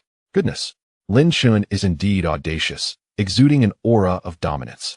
Yet, it seems so rational. We, as brothers, shall stand by you. But be cautious, boss. We wouldn't want Yuan Fengshan to die from anger here. Lin Chun continued, unfazed. If you wish to contest with me further, I shall await your return from the grave. After uttering this, he did not cast another glance at Yuan Fengshan. He turned and exited the hospital room, his live-streaming phone trailing closely behind. He just barely brushed past the nurse rushing in from the station. At that moment, the live stream's comments erupted into chaos. What followed was an incessant stream of gifts showering the live stream. Various affluent individuals began to generously bestow their riches, with Haiten and Ah Huang even sending gifts, indicating their unwavering support. Many other streamers, secretly observing, were consumed with jealousy, particularly upon witnessing their own wealthy patrons generously donating to Lin Chun, which stung deeply. Suddenly, the announcement of Zhang Qianji sending 20 gifts burst onto the screen, causing an outpouring of astonished comments. Lin Chun, taken aback, expressed his gratitude. Thank you, Mr. Zhang, for your 20 gifts. Without having the time to elaborate further, he noticed a floating comment appear. Zhang Qianji remarked, the streamer is splendid. Check your private messages. Let us connect on Jixin. This statement ignited a frenzy in the comments. Upon seeing the message from Zhang Qianji, Lin Chun felt a chill run down his spine. He retrieved an old phone, checked the back end, and indeed found Zhang Qianji's private message containing his contact number. After copying the number, he logged into Jixin, added it, and sent a friend request, which was accepted instantaneously. Zhang Qianji then sent an electronic document. Lin Chun, here is the electronic version of your contract, a top-tier agreement. If there are any concerns, we can discuss them further. I have arranged for a physical copy to be flown to Sichuan, and you should meet with my associate tomorrow. Lin Chun responded, Mr. Zhang, I will review the document later, but isn't there an electronic signing option? If so, it would be more convenient and save you the trip. Zhang Qianji replied, haha. We wish to express our seriousness and respect for you. Since you mentioned it, let us proceed with the electronic signing, and I will clarify any points you may not understand. Lin Chun, thank you, Mr. Zhang. Zhang Qianji, keep up the good work. I have high hopes for you and look forward to meeting at the annual gala. The viewers in the live stream could only see Lin Chun pausing, typing furiously on his phone, leaving them curious about his conversation with Zhang Qianji. Putting away his phone, Lin Chun smiled at the comments. It's nothing much. You can probably guess it's about the contract. Just then, Haiten and Ah Huang rushed in, holding a selfie stick to live stream. Seeing Lin Chun still present, their eyes lit up as they approached, eager to ingratiate themselves. Brother Lin, can we stream together from now on? Yes, Wu Ermao is actually recovering, and his family will arrive tomorrow. We can form a team then. How about it? Their words ignited a storm in the comments. The viewers erupted in outrage, expressing their disdain for Haiten and Ah Huang's audacity. In the midst of this, Lin Chun remained composed, his path clear as he continued to forge his own destiny. The young lady upstairs speaks quite intriguingly. Song is rather delightful indeed. I am merely waiting for her to escort Lin Chun inside to witness the grand finale. I adore Song wholeheartedly. Lin Chun glanced at the barrage of comments and addressed the two eager individuals with anticipation. That is not permissible. With that, he walked away. Haiten and Ah Huang were left with frozen expressions. Such a blunt refusal, devoid of any explanation. Yet, they were acutely aware of their own limitations. Realizing that the chance of gaining Lin Chun's favor was minimal, they were simply clinging to a flicker of hope. Simultaneously, they wished to seize the opportunity for one last encounter before Lin Chun departed. As for being criticized, that mattered little. After all, in the world of internet fame, even negative attention is still attention. Descending the staircase around the corner, Lin Chun reached the first floor when he was suddenly halted by a slender nurse. Are you Lin Chun? The chat room erupted in excitement. What the heck, he has only just become famous, and even the nurses at Judah Bridge Hospital know him. The power of the internet is truly formidable. Within a single day, he has captured the nation's attention, none other than Lin Chun. Not to mention, even with a mask, one can detect the charm akin to that of Reba from her eyes and nose. I envy Lin Chun. Wherever he goes, there are beauties surrounding him. I foretell, should Lin Chun ever face scandal, it is likely due to his fan interactions. Bah, the person above speaks ill. Lin Chun is not that sort. Is this really true? Such good fortune? I desire it too. A multitude of fans emerged, expressing their willingness to queue. Lin Chun turned to the nurse, puzzled. Yes, that's me. What is it? The nurse smiled gently. I am Digiliza. I spoke with Song Juya over the phone when you were at Zhishaoshan. After Wu Ermao's surgery. I called her, hence I know of you. Lin Shen recalled the earlier incident. Upon learning of Yuan Fengshan's predicament at Zhishaoshan, Song Juya did indeed contact someone from Jidu Bridge Hospital, and it turned out to be her.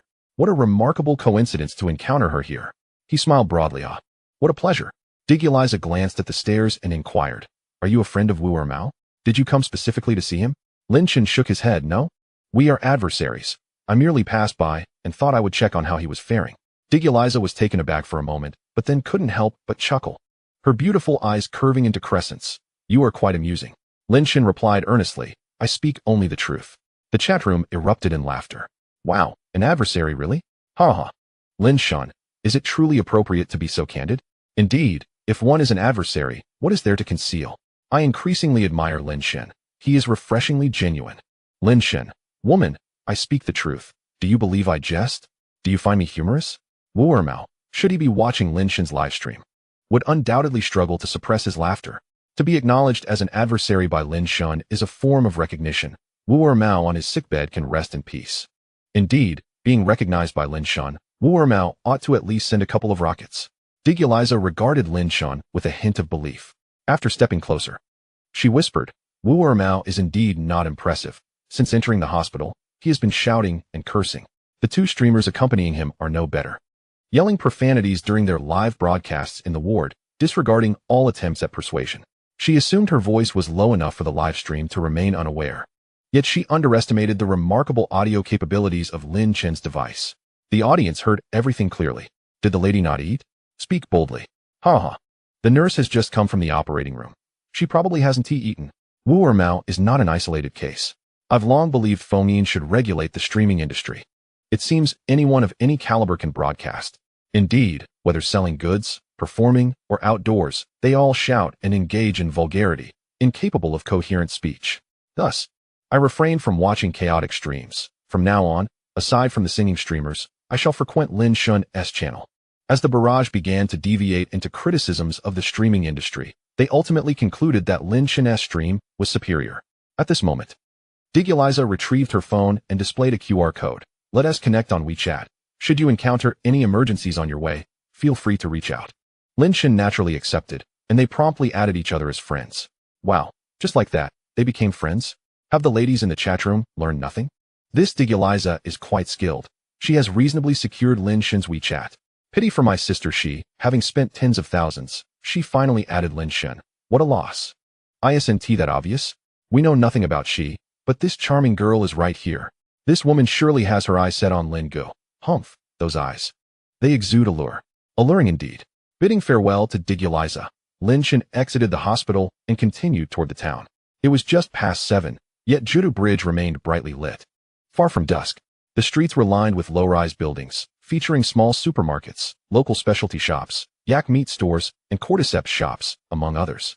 Numerous street vendors were present, and the thoroughfare bustled with locals, most adorned in traditional attire, along with a scattering of tourists. After walking for a mere 2 minutes, Ju Factory Zhuge Qiong has sent a carnival gift. Ju Factory Zhuge Qiong, streamer, check your private messages. Evidently, Zhuge Qiong had been quietly observing Lin Shen's livestream, only revealing himself once Lin Shen entered the town. In truth, at that moment, he was situated in a hotel that claimed to be 5-star, but could only be deemed 3-star at best. As he sent the message, he gazed at Lin Shen on the screen, feeling a mix of admiration. This young man is remarkably composed. Rin Lao traveled such a distance to meet you, and yet you leisurely took your time to visit the town hospital first, and you did so with such flair and confidence, setting aside everything else. This level-headedness in the face of adversity is exceedingly rare among the youth. What a talent! He could easily compete with my own youthful days. No wonder he caught my eye. At this moment, upon seeing the message, Lin Shen expressed gratitude for the gift, then retrieved his phone to check the back end. There, he found a phone number along with a restaurant name and address. It dawned on him what Zhuge Qiong intended, a dinner invitation. Lin Shen turned to the live stream and announced, please inform Rin Lao that I will arrive shortly, but may I live stream? A few seconds passed before Ju Factory Zhuge Qiong replied, Rin Lao says that is permissible. Lin Shen felt a wave of relief wash over him. He had promised his viewers a night of uninterrupted streaming. He addressed the chat room with a smile. Dear viewers, have you all had dinner? If not, how about I take you along to dine with Rin Lao? As soon as the words left his mouth, the chatroom erupted in excitement. Wow. The first streamer to dine with Rin Lao. Lin Shun is incredible. His status just skyrocketed. Hurry, hurry. This high-class live stream is a rare treat for someone like me. My instant noodles have lost their appeal. I'm new here. I just entered and heard the streamer mention dining with Rin Lao. Is streaming this upscale nowadays? Wu Ermao can rest in peace. Lin Shun is making Rin Lao wait for him to start the feast. This banquet is merely a farewell for Wu Ermao. May he journey safely without a formal send-off. It is truly touching. I never imagined I would have the fortune to dine with old Rin. Without further ado, when the time comes to raise our glasses, I shall take the first toast. I will drink first, and old Rin, you may follow suit. As I was reminded by someone above, I shall retrieve my 1982 Lafite to let it breathe, for when old Rin proposes a toast, I cannot refuse. I must say, Lin Chen's live stream is filled with talent, with viewers displaying their creativity through the barrage of comments, bringing endless joy. This is what is known as the barrage culture. Upon seeing Lin Shun, two well-dressed individuals suddenly approached him.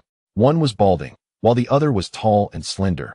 Indeed, they were the two who accompanied James from Mango Factory. Upon recognizing Lin Shun, their eyes brightened. The balding man, with great politeness, addressed him. Mr. Lin Shun, Mr. James would like to invite you to dinner. Would you do us the honor? At that moment, due to old Rin's previous appearance, Lin Chen's live stream had amassed over 7 million viewers, slightly surpassing its previous peak. Witnessing this scene, countless viewers were in an uproar. How come these people from Mango Factory appear like flies, just as I am excited to drink with old Rin? I am a user of Mango Phone, but at this moment, I truly want to say that this group is quite unfortunate. Mango Factory is impressive, but why did they not show up earlier? Trying to intercept now? I already opened a bottle of 1993 cola. Why this sudden interruption? I dislike the sight of that balding man. Even at such an old age, old Rin met with Lin Shun right away, and James is still being so formal? Does he not know how to show sincerity? I also use a Mango Phone, but I am truly fed up with this group from Mango Factory. Good dogs do not obstruct the way. Enough talk. I am not accustomed to Western cuisine. Move aside. This situation felt akin to reading a book where the climax is imminent, only for an unpleasant twist to suddenly emerge. Who could tolerate such a disruption? Certainly, seasoned readers could not withstand it. Even many Mango Phone users turned against them, with the comments section erupting in criticism. Observing the balding, tall duo, Lin Chen's brow furrowed slightly, and he expressed his apologies, saying, I'm sorry, I have already agreed to dine with old Rin. Perhaps another time? The balding middle-aged man, momentarily taken aback, quickly comprehended the situation. His expression turned difficult as he lowered his voice. Another time would suffice. However, the conditions here may be somewhat lacking compared to the provincial capital, but rest assured, I will do my utmost to make arrangements. As he spoke, a hint of admiration appeared in his gaze toward Lin Shun. Youth certainly has its advantages, full of vigor, walking all day yet still possessing the energy for such antics. He, on the other hand, had been seated for too long and had not relieved himself for 2 days. He was beginning to feel the effects of altitude sickness despite taking Rhodiola, with a constant pounding in his head. In his dizzy state, the balding man, in fact, overlooked the live streaming device behind Lin Shun, forgetting that they were currently broadcasting live. The tall man beside him was similarly lost in thought. After hearing the balding man's words, Lin Shun wore a confused expression. What was he saying? I do not understand. I do not wish to comprehend. Those who understand, understand. The 7 million viewers in the live stream caught every word the balding man uttered, and the comments section exploded. What the heck? Did I just understand that correctly? Is it already tainted? Ha ha ha. What do you mean another time? This is certainly not the same another time, my friend. Truly impressive. This is not merely a ride. It clearly feels like trying to drag Lin Shun on a roller coaster, up and down, so thrilling. Although some things are understood in business. To say such things in front of so many viewers, is this balding man looking to ruin his career? This is absurd. Just when I thought I was watching a high-end live stream, the moment the balding man appeared, I was abruptly yanked into a pit. Lin Shun, you must hold your ground. Lin Shun, I believe in you. If you find yourself in trouble, I will definitely call the local authorities for assistance. An hour later, the song appeared before Lin Shun. I never expected we would meet in such a manner so soon. Lin Shun, do not fall for it. If you get caught up in this, the local authorities will notify your family and workplace, and soon the entire neighborhood will know. Wow, someone is coming. Hurry and share your story. I want to hear every detail, not a drop left out. A clever user chimed in. Brother Lin, if you go, I will delete my account. Another user commented, delete account. The balding man, still not fully grasping the situation, earnestly said, "You can first negotiate with the Juve factory. But do not rush to make a decision. Later on, I will show you Mango Factory's sincerity, which will surpass what Juve Factory offers. Shall we exchange contact information?" Lin Chen smiled. "As for contact information, let us skip that. I will be live streaming continuously. You may come find me later." The balding man, clearly dissatisfied with this answer, had no choice but to respond.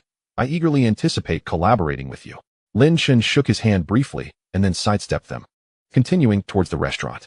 The balding middle-aged man squinted, watching Lin Chen's retreating figure along with the live streaming device following closely behind. He withdrew a pack of wet wipes from his pocket, took one out to wipe his hands, and discarded it onto the ground. At that moment, the tall man suddenly regained his composure, realizing something.